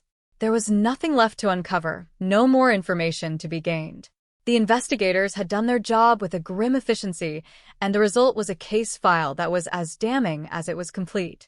The transition from the investigation to the trial was almost seamless. The judicial system, under the oversight of the same administrative power that had directed the investigation, was prepared to move just as quickly. The community of Fagatogo, and indeed the entire territory, understood that what had started as an investigation into a single, tragic death was now evolving into a profound, state-sanctioned event. The investigation had not only identified the culprit, it had solidified the public's understanding of the crime's severity. Every step taken by the naval investigators was a step toward the courtroom, toward the sentence, and toward the ultimate resolution that would be delivered on the morning of the execution. There was no reprieve to be found in the findings of the investigation, no nuance that could soften the outcome. The work that had been done was precise, methodical, and final, ensuring that the judicial process could move forward without hesitation or delay. The investigation had done more than just uncover the facts. It had established the context of the moral and legal failure that would define the rest of this dark chapter in the history of American Samoa. The stage was set, the evidence was assembled, and the outcome was, for all intents and purposes, a foregone conclusion. The investigators had cleared the path for the law to take its final, irrevocable step, closing the case on a life lost and a life forfeit. This was the cold, unyielding machinery of justice at work, leaving no room for anything but the ultimate, absolute consequences of the actions taken by Amoa. Everything that had been learned during the investigation would now be used to ensure that the message sent to the territory was as loud, as clear, and as permanent as possible. The investigation had been the prologue, and now, the final, harrowing act of the play was ready to begin in the halls of justice. The courtroom proceedings for the case of Amoa in late 1939 served as the final, formal theater of judgment for a society that had been profoundly disturbed by the loss of one of its own. It was not a trial of ambiguity or hidden truths, but rather a solemn, rigid exhibition of colonial authority and territorial law. The atmosphere within the courtroom, situated within the administrative heart of Fagatogo, was heavy with a gravity that went beyond the immediate facts of the case. It was a space where the indigenous traditions of the Samoan people and the austere, cold legalism of the United States Navy converged under the shared weight of a capital crime. The judge, presiding with the authority vested in him by the governing naval administration, moved through the proceedings with a focus that was both clinical and unyielding. The trial was designed to be a definitive statement, a final conclusion to the trauma that had permeated the village since the day of Sella's murder. Every movement of the attorneys, every piece of evidence presented by the prosecution, and the very demeanor of the defendant himself were watched by a courtroom filled with a tense, silent audience. The community of Fagatogo and representatives from the surrounding villages were present to bear witness to the end of a tragedy that had forced them to question the very foundations of their social harmony. As the trial commenced, the prosecution laid out a case that was staggering in its simplicity and its absolute lack of mitigation. The evidence gathered by the naval investigators was presented in a manner that left no room for doubt regarding the sequence of events or the intent of the accused. The motive, that long-standing, toxic feud, was laid bare, not as an excuse for the actions of the defendant, but as the engine that had driven him toward his final, violent choice. The witnesses brought to the stand did not speak of a momentary lapse in judgment or a crime of sudden, uncontrollable passion. Instead, their testimonies painted a picture of a man who had existed in a state of deliberate, calcifying hatred for an extended period, a man whose psyche had slowly been hollowed out by his own resentment. The prosecution's narrative was clear. Amoa had been given every opportunity to seek peace, to engage with the traditional mediation of his elders, and to abide by the social codes that kept the peace on Tutuila. He had rejected all of these, choosing instead to nurture the fire of his anger until it could only be quenched by the destruction of the person who served as the focus of his obsession. Amoa's presence in the courtroom was a study in profound, isolated silence. He sat as a man who had long since severed his ties to the community that once defined his life. There was no theatrical defense, no impassioned plea for mercy that could erase the reality of what he had done to Sella. The legal team appointed to him, operating within the strict confines of a territory where the death penalty was a statutory reality, found themselves in a position where they could only acknowledge the evidence rather than contest it. The trial was not a debate about innocence or guilt, for that had been established by the weight of the evidence and the confessions obtained in the immediate aftermath of the arrest. It was, rather, a formal process through which the state, as represented by the naval authorities, verified the severity of the crime, and moved toward the application of the maximum punishment. Every word spoken in that courtroom served to confirm that the legal system of American Samoa was prepared to utilize the most extreme measure at its disposal to ensure that such a violation of the sanctity of human life would never be repeated. When the prosecution presented the details of the crime itself, the courtroom descended into a silence so profound that it felt like an physical weight. The description of the brutality was so visceral, so entirely disconnected from the shared expectations of human conduct, that it seemed to hang in the air long after the words were spoken. The judge, the legal representatives, and the members of the community were forced to confront the reality of the cruelty that had been unleashed in their village. This was the moment where the trial transcended its legal function. It became a communal recognition of the abyss. The court served as the platform for the community to witness the full, horrific scope of the violence that had been committed in their midst. There was no attempt to sanitize the details. The reality of the murder was the primary instrument of the prosecution's case. It was, in essence, an indictment not just of the man in the dock, but of the very possibility that such an act could occur within the borders of their territory. The trial forced everyone present to look directly at the manifestation of unchecked malice and to acknowledge the catastrophic impact it had on the victim, the family, and the society as a whole. As the trial reached its concluding arguments, the inevitability of the outcome began to manifest in the very air of the courtroom. The prosecution emphasized the necessity of the ultimate penalty, framing it not just as a punishment for the specific act of murdering Sela, but as a critical act of communal preservation. By enforcing the law with such finality, the state was asserting that the values of the community, respect for life, the rule of law, and the absolute rejection of violent retribution, were supreme. The defense, limited by the reality of the evidence, could offer little more than a final acknowledgement of the gravity of the circumstances. There was no pathway for leniency, no nuance that could change the direction of the court.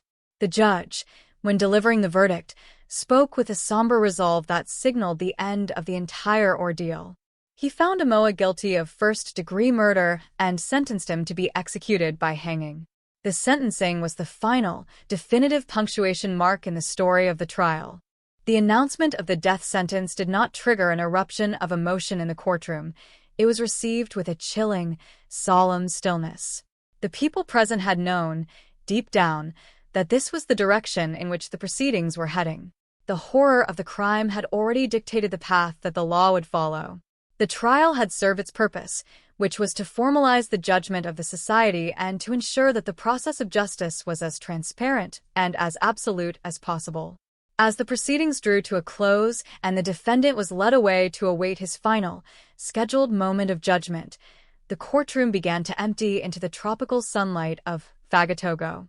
The atmosphere outside had not changed. The ocean continued to move against the harbor. The wind continued to rustle the palm leaves, and the daily life of the village continued as if it were unaware of the heavy, final decision that had just been handed down in its center. However, for those who had been inside the courtroom, the world had been fundamentally altered.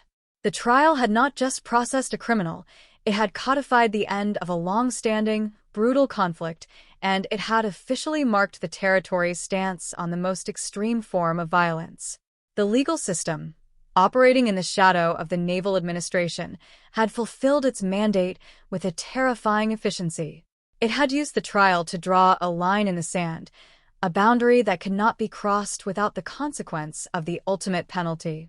The aftermath of the trial was a period of grim, quiet preparation for the day of execution. The entire territory had been caught in the momentum of the case, and there was a collective, unspoken acknowledgement that there was no way to deviate from the trajectory that had been set. The trial was the penultimate act of a tragedy that had started in the quiet corners of the village and was now culminating in the cold, unyielding structure of the scaffold. Every person who had sat in that room, every person who had heard the testimony, and every person who had listened to the final sentence was now a part of the history of that day. They had witnessed the law in its most absolute state, an experience that would define their memory of the late 30s and the way in which they viewed the limits of human behavior. The trial had accomplished exactly what it was meant to do. It had provided a final, indisputable resolution, closing the door on the life of Sela and the life of Amoa, and setting the stage for the final, irreversible action that would mark the end of an era for the people of American Samoa.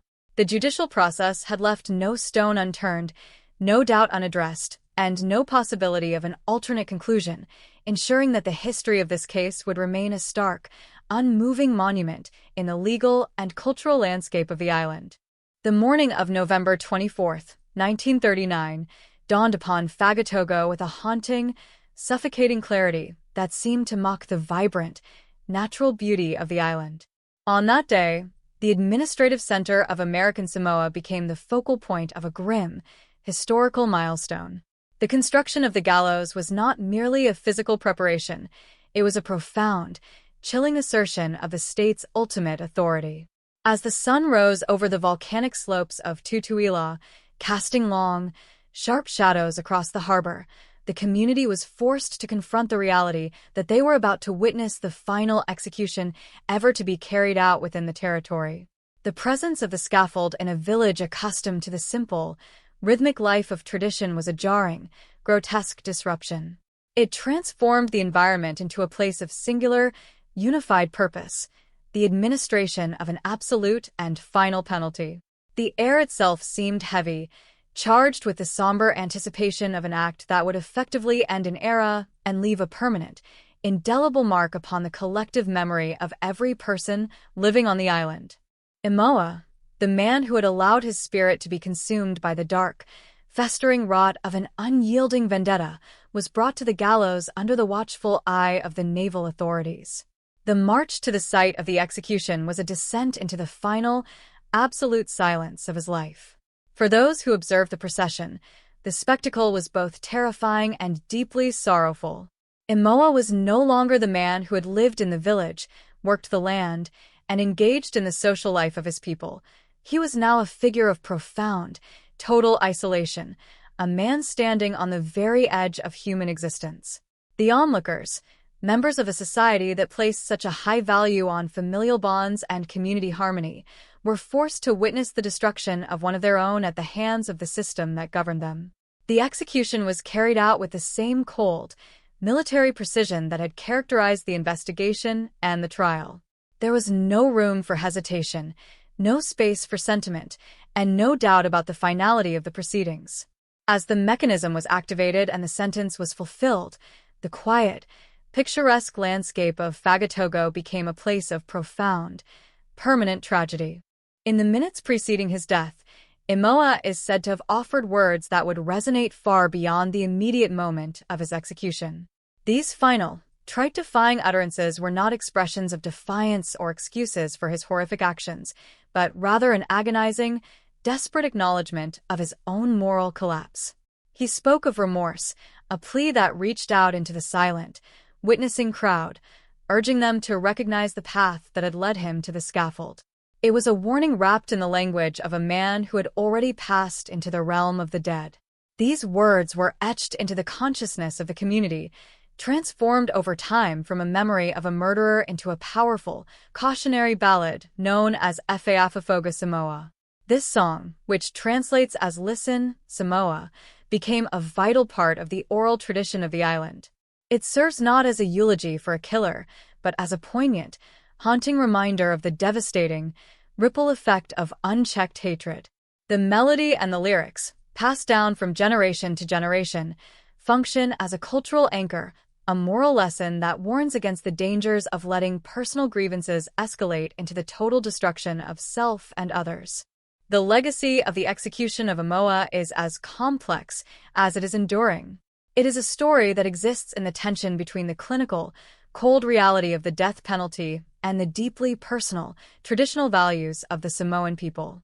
By choosing to step away from capital punishment after the hanging of Imoa, American Samoa effectively acknowledged the profound, inherent trauma that such an act inflicts upon a community.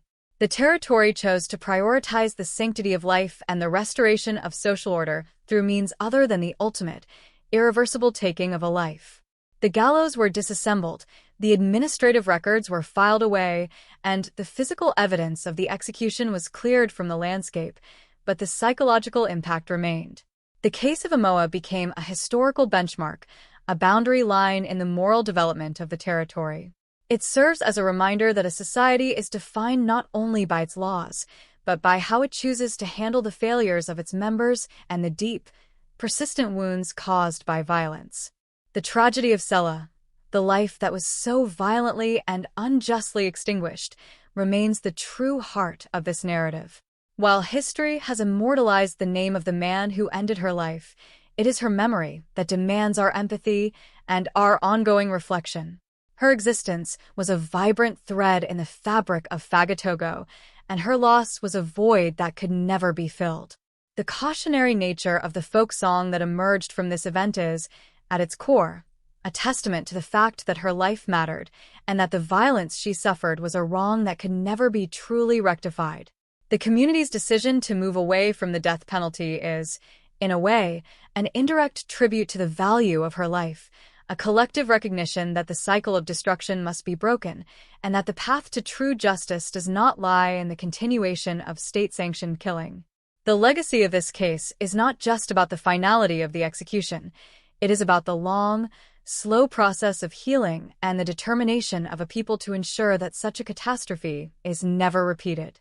As we reflect on the case of Amoa and the events of 1939, we are confronted with the reality of how a single life and the actions of a single individual can reshape the trajectory of a whole society. The isolation of American Samoa, which once made the community feel like a protected, impenetrable enclave, was revealed to be a fragile construct. The vulnerability of the island, the deep, dark potential for human malice to thrive in the tightest of circles, and the absolute, uncompromising response of the colonial authorities, all of these elements converge to create a narrative that is both specific to its time and place and universal in its themes. The story of this final hanging is a mirror held up to the human condition, reflecting our propensity for hatred, our struggle to find peace in the face of conflict, and our enduring, desperate hope for a society that values life above the need for ultimate retribution.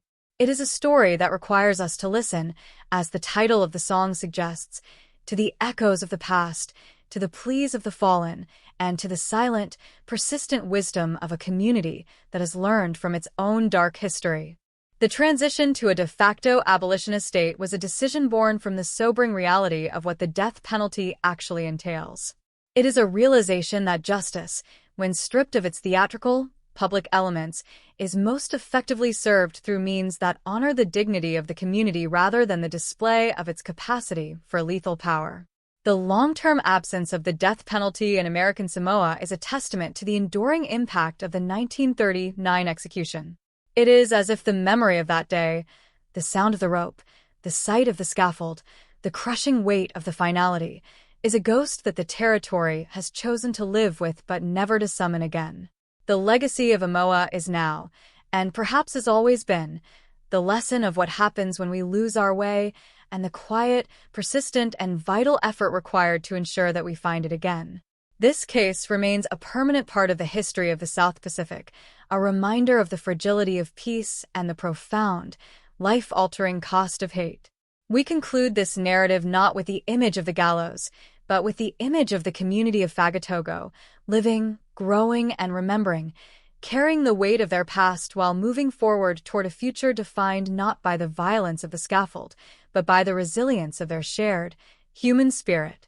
The story of Amoa and Sela is, and will remain, an essential chapter in the understanding of American Samoa, a chapter that warns us of the darkness that can take root in the heart and the light of understanding that is required to dispel it forever. The final act of a tragic historical narrative often leaves behind a resonance that persists long after the actors have departed the stage and the physical artifacts of the event have crumbled into dust. In the case of Fagatogo and the execution of Amoa, the aftermath was not merely a return to the status quo, but a fundamental shift in the collective consciousness of American Samoa. When we consider the void left by Sela and the absolute, irrevocable act that ended the life of her perpetrator, we are forced to grapple with the concept of memory as a moral instrument. A community that has been forced to look into the abyss of its own internal violence must decide what to carry forward and what to leave behind in the shadow of the gallows. The decision to effectively abandon the death penalty was not simply a legislative shift.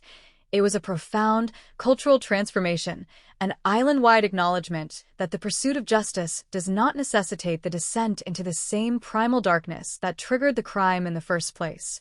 This transition represented a maturing of the social fabric, a realization that the preservation of communal harmony, long the bedrock of Samoan society, required a commitment to mercy and the protection of life, even when that life had been stained by the most heinous of acts.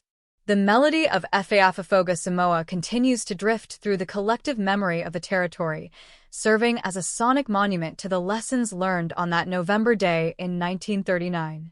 It is a song that functions as a bridge between generations, carrying the weight of the past into the ongoing present. Unlike historical documents that often feel cold, distant, and trapped in the rigid bureaucracy of the colonial era, the song possesses an emotional immediacy that allows every listener to understand the depth of the tragedy. It is the voice of a man who realized, perhaps too late, the terrible cost of his own hatred. The fact that this folk song remains a part of the cultural tapestry is significant. It suggests that the people of American Samoa chose to process their collective trauma through storytelling and music rather than through silence or repression. They took a moment of profound, societal failure and turned it into an enduring, moral beacon. This creative response to suffering is a testament to the resilience of the human spirit in the face of deep, institutionalized horror. By singing of the remorse of the condemned, the community effectively reclaimed their humanity, ensuring that the final narrative was one of reflection rather than just the blunt, mechanical reality of the execution itself. We must also reflect on the role of the colonial administration in this long-term legacy.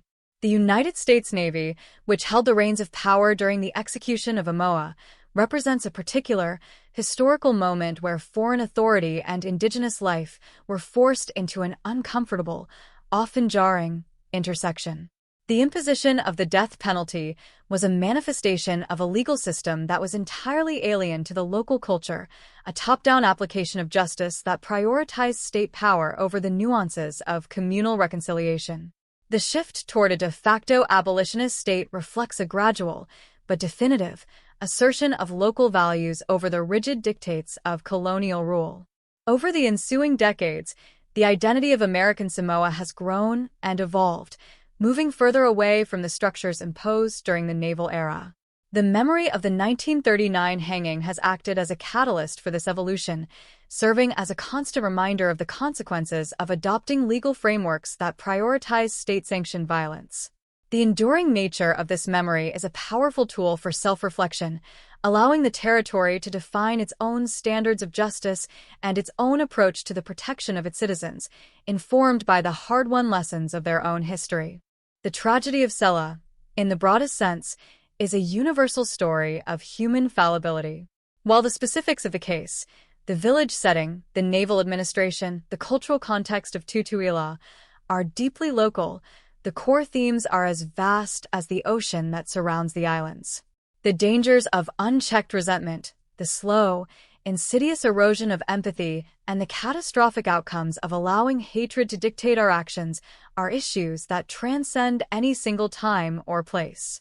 When we listen to the story of Fagatogo, we are really listening to a warning directed at ourselves. We are invited to examine the small, manageable tensions in our own lives, the grudges we hold, and the bitterness we allow to take root, and to recognize that if left untended, they have the potential to grow into something that could consume us and those around us. The story of Amoa is not just a chapter in the history of American Samoa. It is a mirror of the human condition, an illustration of how easily the path toward a life well lived can be diverted into the darkness of destruction. In examining the legal and ethical landscape of 1939, we must also acknowledge the inherent difficulty of applying an external judicial code to a society that operated under such complex internal dynamics. The naval officers tasked with the investigation and the execution were likely acting in accordance with what they believed to be their duty, but the resulting tragedy illustrates the fundamental disconnect between the rigid, binary logic of the courtroom and the messy, nuanced reality of human relationships in a tight-knit village.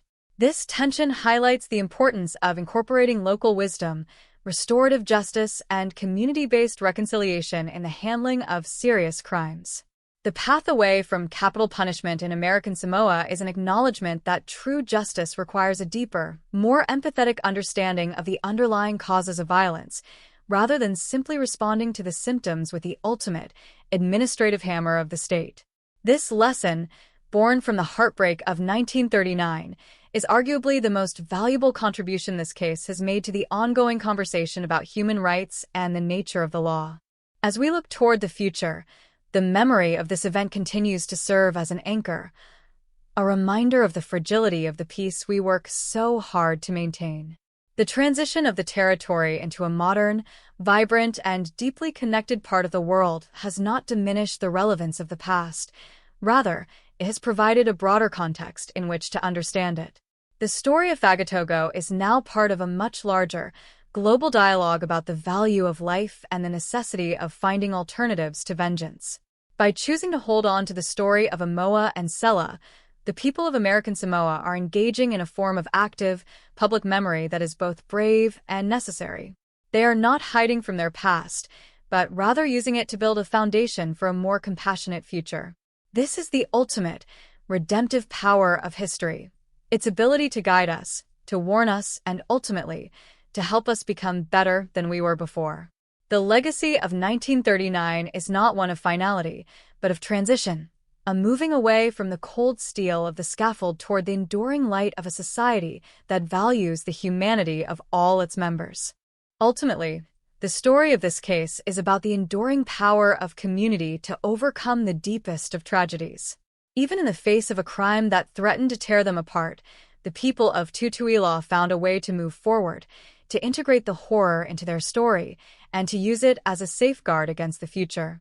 The resilience of the Samoan people, their ability to transform a moment of profound, institutional death into an enduring, cultural life, is nothing short of extraordinary. The legacy of Fagatogo remains with us, an echo from a time when the world was changing, when colonial power was at its zenith, and when a small, isolated village was forced to confront the darkest truths of human nature. It is a story that refuses to be forgotten, a narrative that insists on being heard, and a lesson that remains as relevant today as it was nearly a century ago. As we close this exploration, we are left with the indelible impression of a society that learned from its own dark history, a society that chose to turn away from the path of the gallows and toward the brighter, more difficult, and infinitely more rewarding path of life, compassion and communal redemption. This is the lasting, final testament of Fagatogo, a message to the world that even after the darkest of storms, there is a way to find one's footing, to mend what was broken, and to continue the ongoing work of building a community founded not on the fear of death, but on the enduring, shared dignity of the living. The finality of the gallows at Fagatogo did not merely conclude a legal process, it ignited a profound and necessary introspection within the soul of American Samoa. As we look back across the chasm of nearly 9 decades, we see that the execution of Amoa was not just an end, but the beginning of a long-term cultural negotiation regarding the value of human life and the role of the state in administering finality. The decision to step away from the death penalty, to retreat from the cold, mechanical imposition of state-sanctioned killing, was a victory for the preservation of a communal identity that fundamentally rejects the idea that a human soul can be balanced through the act of hanging. This transition, while perhaps gradual and rooted in the quiet, reflective aftermath of 1939, remains one of the most significant moral developments in the territory's history. It represents a collective realization that to participate in the act of execution is to forfeit a piece of the very humanity one aims to protect, and that true justice, though often harder to achieve and slower to manifest, must be found in mechanisms that do not rely on the rope or the trapdoor. The haunting melody of Efeafafoga Samoa has served as the guardian of this memory, ensuring that the lessons of the past are never fully eclipsed by the relentless march of modernization. It is an oral tradition that functions with more depth than any written record, for it lives in the breath, the voice, and the emotional context of those who sing it. It is a song that acts as a perpetual conscience, a reminder that every member of the community, regardless of their sins, is still human, and that the path to redemption is far more valuable than the path to the scaffold. As the islands have evolved, moving from a colonial outpost managed by the Navy to a vibrant, interconnected community in the modern South Pacific, the song has adapted, maintaining its power as a cautionary, somber, yet ultimately hopeful piece of history. It invites the listener to step into the boots of the man who once walked toward his end, not to validate his violence, but to understand the terrifying trajectory of a life that was stripped of everything, community, purpose, and hope, before it was eventually taken by the law. This empathy, though painful, is the key to preventing the recurrence of such darkness. When we analyze the legal framework that governed American Samoa in 1939, we are looking at a system in collision with itself. The collision between the rigid, hierarchical, and frankly indifferent structure of the United States Navy and the deeply relational, hierarchical, and interconnected structure of the Samoan village created a unique, albeit devastating, scenario. The military administration operated under the assumption that a crime against the law was a crime against the state, whereas the village operated under the assumption that a crime against a neighbor was a tear in the fabric of the community. These two perspectives were never truly aligned, and the execution of Amoa was the tragic manifestation of that misalignment. The subsequent shift toward an abolitionist stance is perhaps the most eloquent argument for the necessity of local self-determination and the importance of creating legal systems that are sensitive to the cultural foundations of the people they serve. By turning away from the death penalty, the people of American Samoa asserted that their own values, rooted in the protection of life and the restoration of balance, should take precedence over the arbitrary and distant dictates of an external, military power. The story of Sela, though frequently obscured by the magnitude of the legal drama that followed her death, remains the moral center of this entire narrative. She was a woman who occupied a space in the world that was once vibrant, filled with potential, and connected to the rhythms of her family and her village. Her death was the catalyst for an event that has been documented, analyzed, and sung about for nearly a century, but we must never forget that she was, first and foremost, a life prematurely stolen.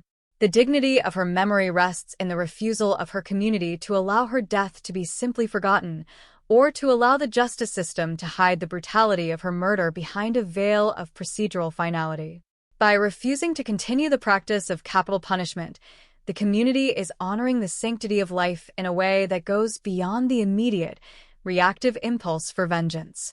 They are acknowledging that the only way to truly honor a victim of violence is to build a society where such violence is no longer possible, and where the mechanisms of the state are directed toward life, growth, and the cultivation of peace. Furthermore, we must address the psychological impact on the witnesses, those who stood in the shadow of the gallows and watched as the life of a neighbor was extinguished. The trauma of such an event is not confined to the individual.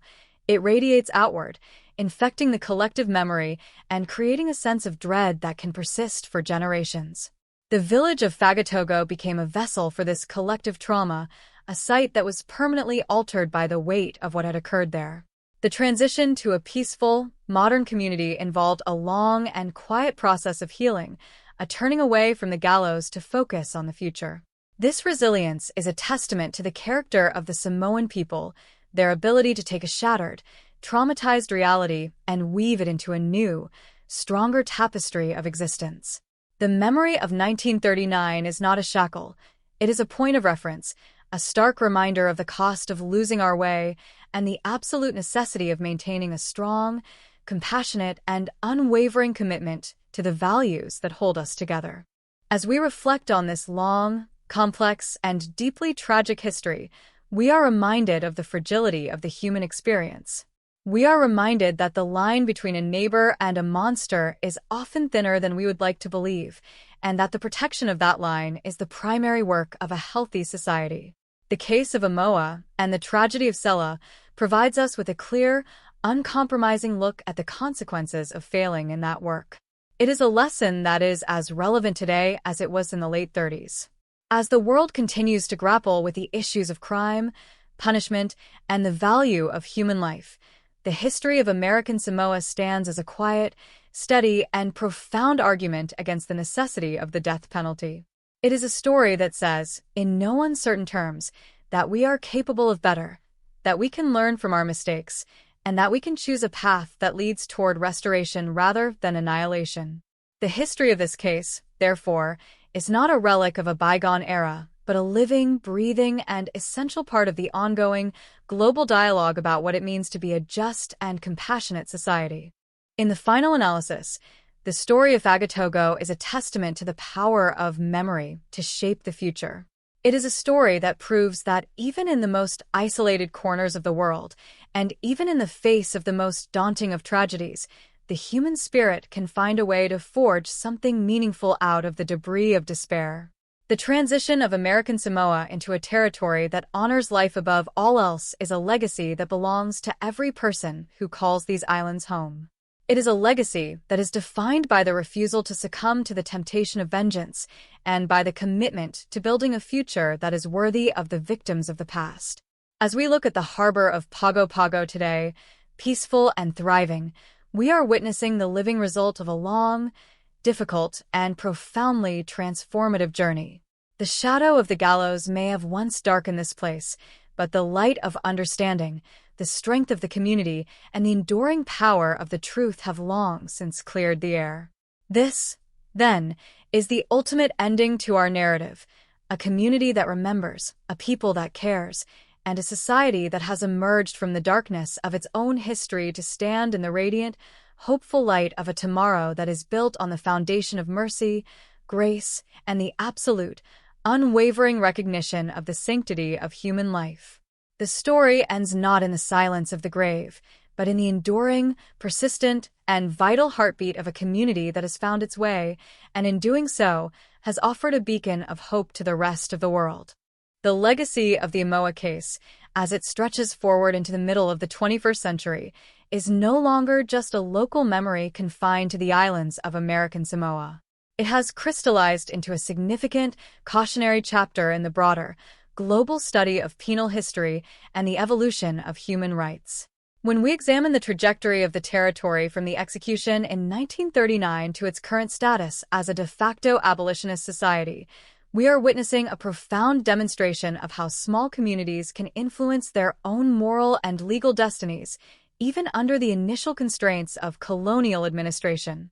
This case serves as a microcosm for the larger, often agonizing, global transition away from the death penalty, proving that the abandonment of state-sanctioned killing is not merely a legal choice made in a vacuum, but a deeply cultural process that requires the collective integration of trauma, the honest acknowledgement of historical failure, and the deliberate pursuit of restorative alternatives.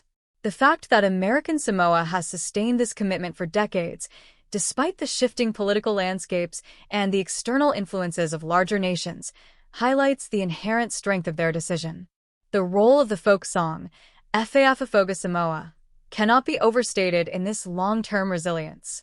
By transforming a moment of public, clinical death into an intimate, accessible, and deeply human narrative, the people of the territory ensured that the lesson of the execution would not be lost to the dryness of bureaucratic records. Music, in this context, acts as a vessel for collective memory that bypasses the formal barriers of institutional silence.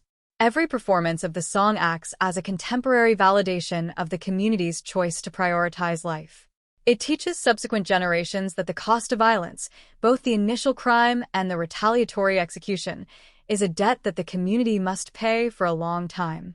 By singing of the remorse and the tragic finality of Amoa's life, the people are not celebrating his choices, but they are mourning the conditions that made such choices possible, and in doing so, they are reinforcing the boundaries of their current society. This is an active, ongoing form of communal hygiene that prevents the seeds of such violence from taking root again. In assessing the legal evolution of the territory, it is crucial to recognize that the absence of the death penalty is not an indication of a lack of justice, but rather a reflection of a more sophisticated understanding of it.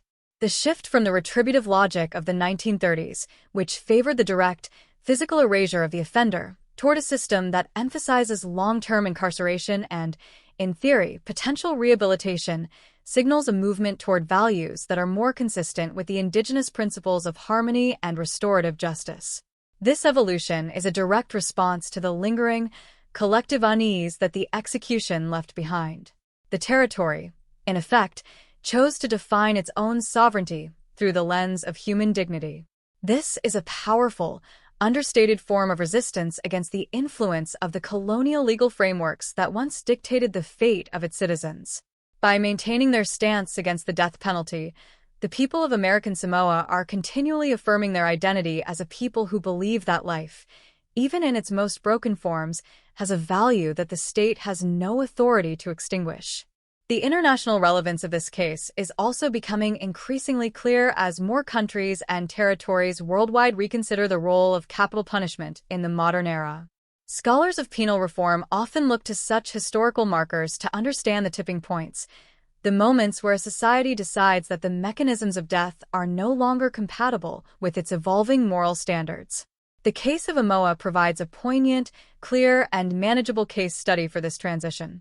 It is not bogged down by the immense, often confusing complexities of a continental legal system, but is instead focused on the intimate, transparent environment of an island village.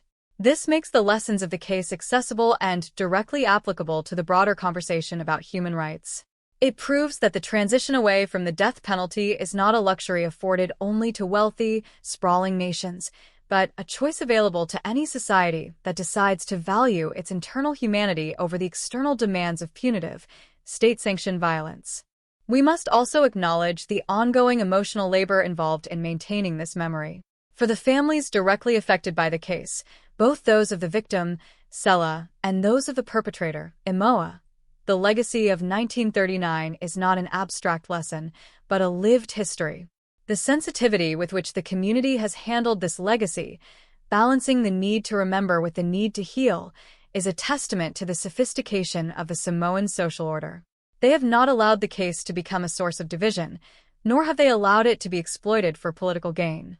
Instead, they have folded it into the collective narrative of the island, treating it with the care and reverence due to a tragedy that fundamentally changed the course of their history. This communal maturity is what keeps the memory alive without it becoming a source of ongoing, destructive conflict. It is a sign of a society that has truly moved through its trauma rather than simply burying it. The broader lesson of Fagatogo is that the state, when granted the power to take a life, inevitably compromises its own moral standing. The execution of Amoa did not make the village safer, nor did it restore the peace that was lost. It merely shifted the nature of the pain, extending the reach of the violence beyond the immediate moment of the crime and into the formal halls of the law.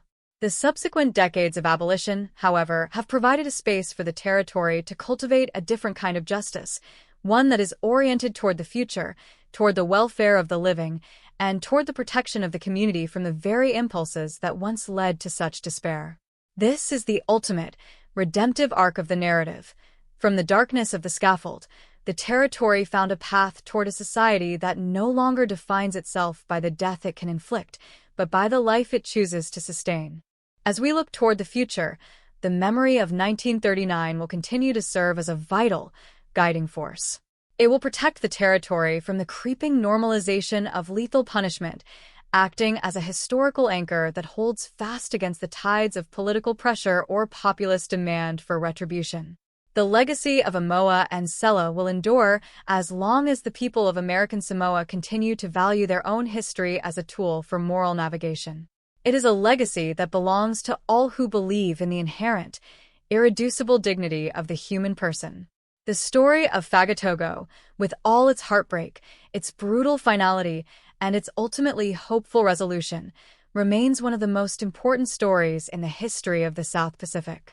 It is a reminder that even when the law is used to carry out the most irrevocable of actions, the memory of the people can rise above it, shaping a future that is more just, more compassionate, and more deeply human than the past.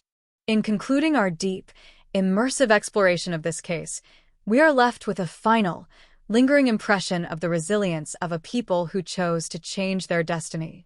The story of the final hanging in American Samoa is not a eulogy for the death penalty, but a clear, resounding declaration of its irrelevance in a society that has decided to prioritize the sanctity of life. The silence that once marked the end of the execution has been replaced by the voices of a community that understands the true cost of hate. The gallows are gone, the naval authorities have moved on, and the village of Fagatogo has blossomed, but the truth remains. A society that commits to the protection of every life is a society that has found the only true, lasting form of justice. This is the profound, enduring wisdom of the Samoan people, a beacon that continues to shine across the Pacific, offering a path that other societies, struggling with their own histories of violence and retribution, might one day choose to follow. The journey from the scaffold to the present day is a testament to the capacity for human growth, a journey that will continue as long as the memory of the past serves to light the way toward a more humane and a more peaceful future for all. This final reflection is the ultimate, closing word on a narrative that has defined a century, a narrative that teaches us that even in the darkest of moments, the collective heart of a community, when guided by wisdom and empathy, can always find the light. The concluding chapter of our journey into the history of American Samoa, particularly regarding the events of 1939, leads us to a profound appreciation of how societies construct their moral architecture in the aftermath of tragedy. We have traced the trajectory from the quiet, interwoven life of Fagatogo through the explosive, catastrophic disruption of Sella's murder, the clinical and unyielding response of the naval administration, the grim finality of the scaffold, and the enduring, melodic legacy of the folk song that emerged as a cultural lighthouse. In this final reflection, we must synthesize what this narrative imparts to the contemporary world, moving beyond the specific facts of the case to address the universal implications of choosing life over the cycle of retributive death. The absence of the death penalty in American Samoa today is not a passive legacy. It is an active, ongoing expression of the values that the community has chosen to uphold. It represents the maturation of a territory that has looked into its own history, acknowledged its capacity for darkness, and intentionally turned its face toward the light. To hold the memory of such an event is a form of civic labor. It requires the community to resist the temptation of revisionism, where the unpleasant, brutal parts of their past might be smoothed over or forgotten. Instead, by keeping the story of Amoa and Sella alive, the people of American Samoa engage in a rigorous act of self-definition. They acknowledge that their identity is not solely built on the serene, picturesque beauty of the islands or the noble traditions of their ancestors, but also on the reality of human struggle and the hard-won wisdom that comes from surviving extreme failure. This capacity for integrated memory, where the beautiful and the tragic are held in the same collective consciousness, is a hallmark of a healthy, resilient society. It ensures that the mistakes of the past serve as a bedrock for the ethical decisions of the future, providing a constant, stable anchor against the volatile winds of social or political change. When we consider the global landscape of the 21st century, where the debate over capital punishment continues to rage with fervor, the experience of this Pacific territory serves as a compelling, real-world argument for the efficacy of abolition. The territory demonstrates that a justice system does not collapse without the threat of the death penalty. Rather, it evolves. It moves toward methods of accountability that are more nuanced, more focused on the restoration of social balance, and less invested in the archaic, state-sanctioned theater of the scaffold. The transition in American Samoa was not a sudden ideological pivot, but a slow, steady realization that the power of life and death is one that no state should possess.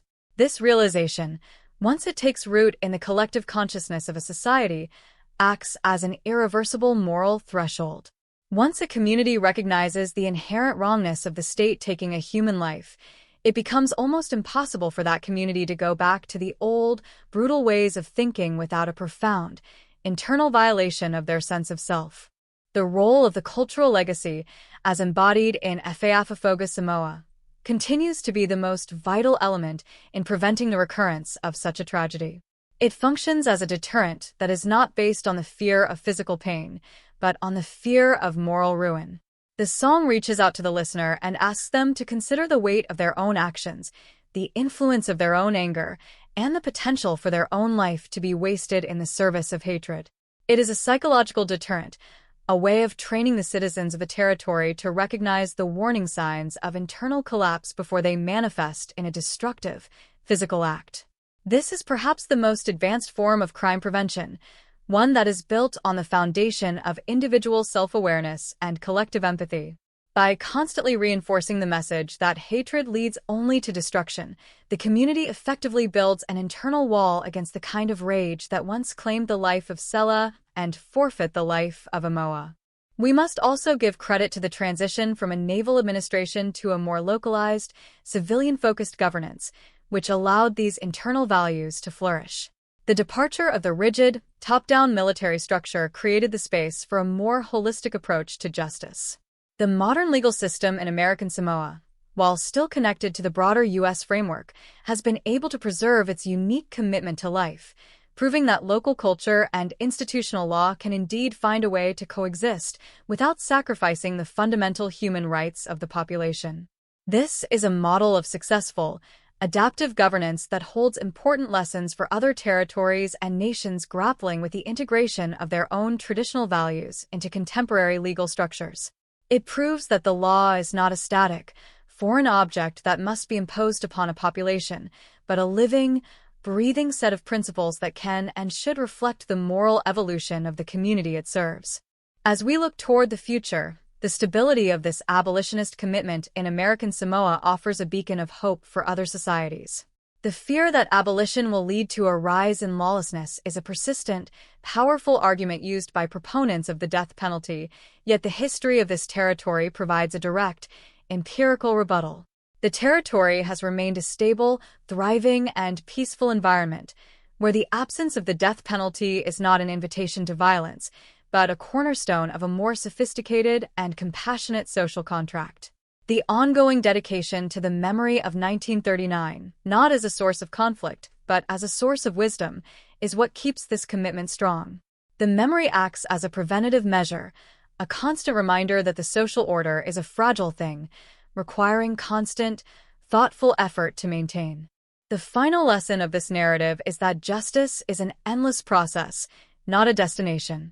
It is a work of constant refinement, requiring a society to be ever vigilant about the ways in which its legal systems might be causing more harm than good.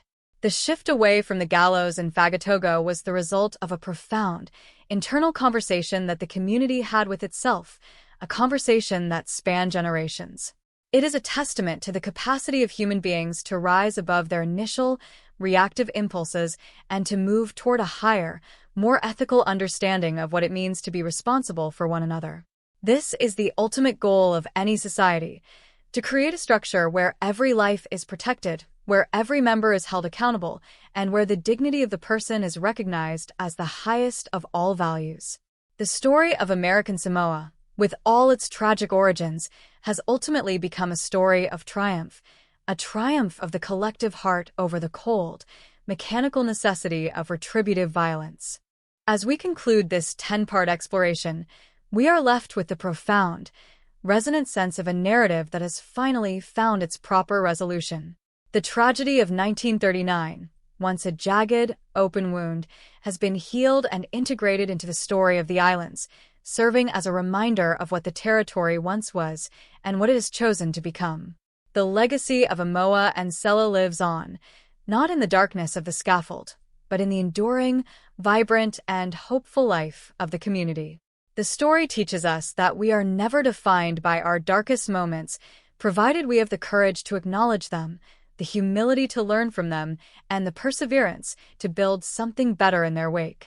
This is the lasting, final message of Fagatogo, a message of hope, of resilience, and of the absolute, unshakable belief in the transformative power of mercy and the sanctity of the human spirit. The gallows are long gone, the village has moved on, and the melody of Efeafafoga Samoa continues to drift across the Pacific, a quiet, insistent, and beautiful testament to the idea that there is always a way to choose life.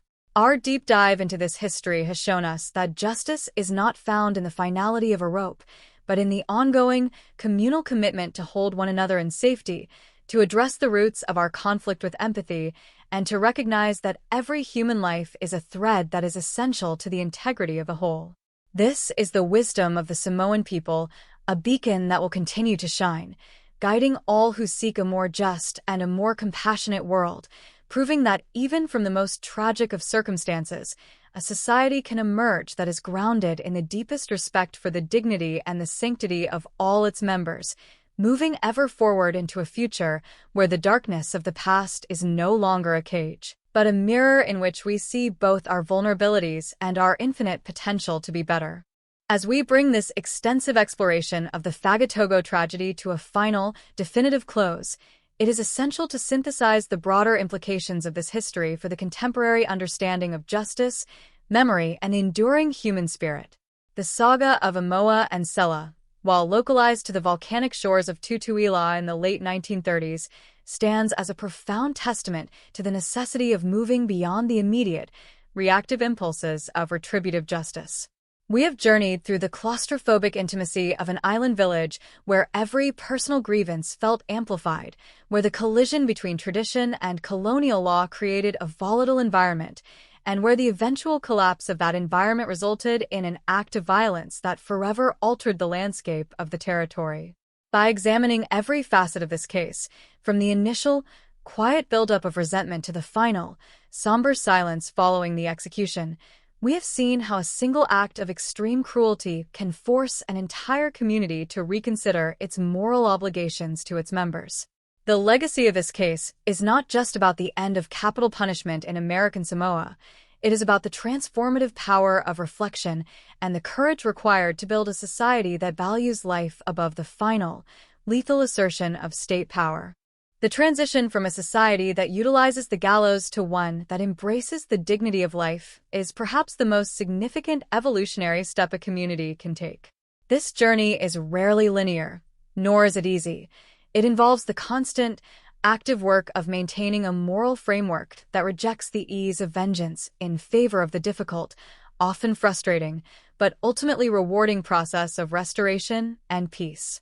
The story of Fagatogo teaches us that when a community chooses to walk away from the scaffold, it is not abandoning justice, but rather elevating it.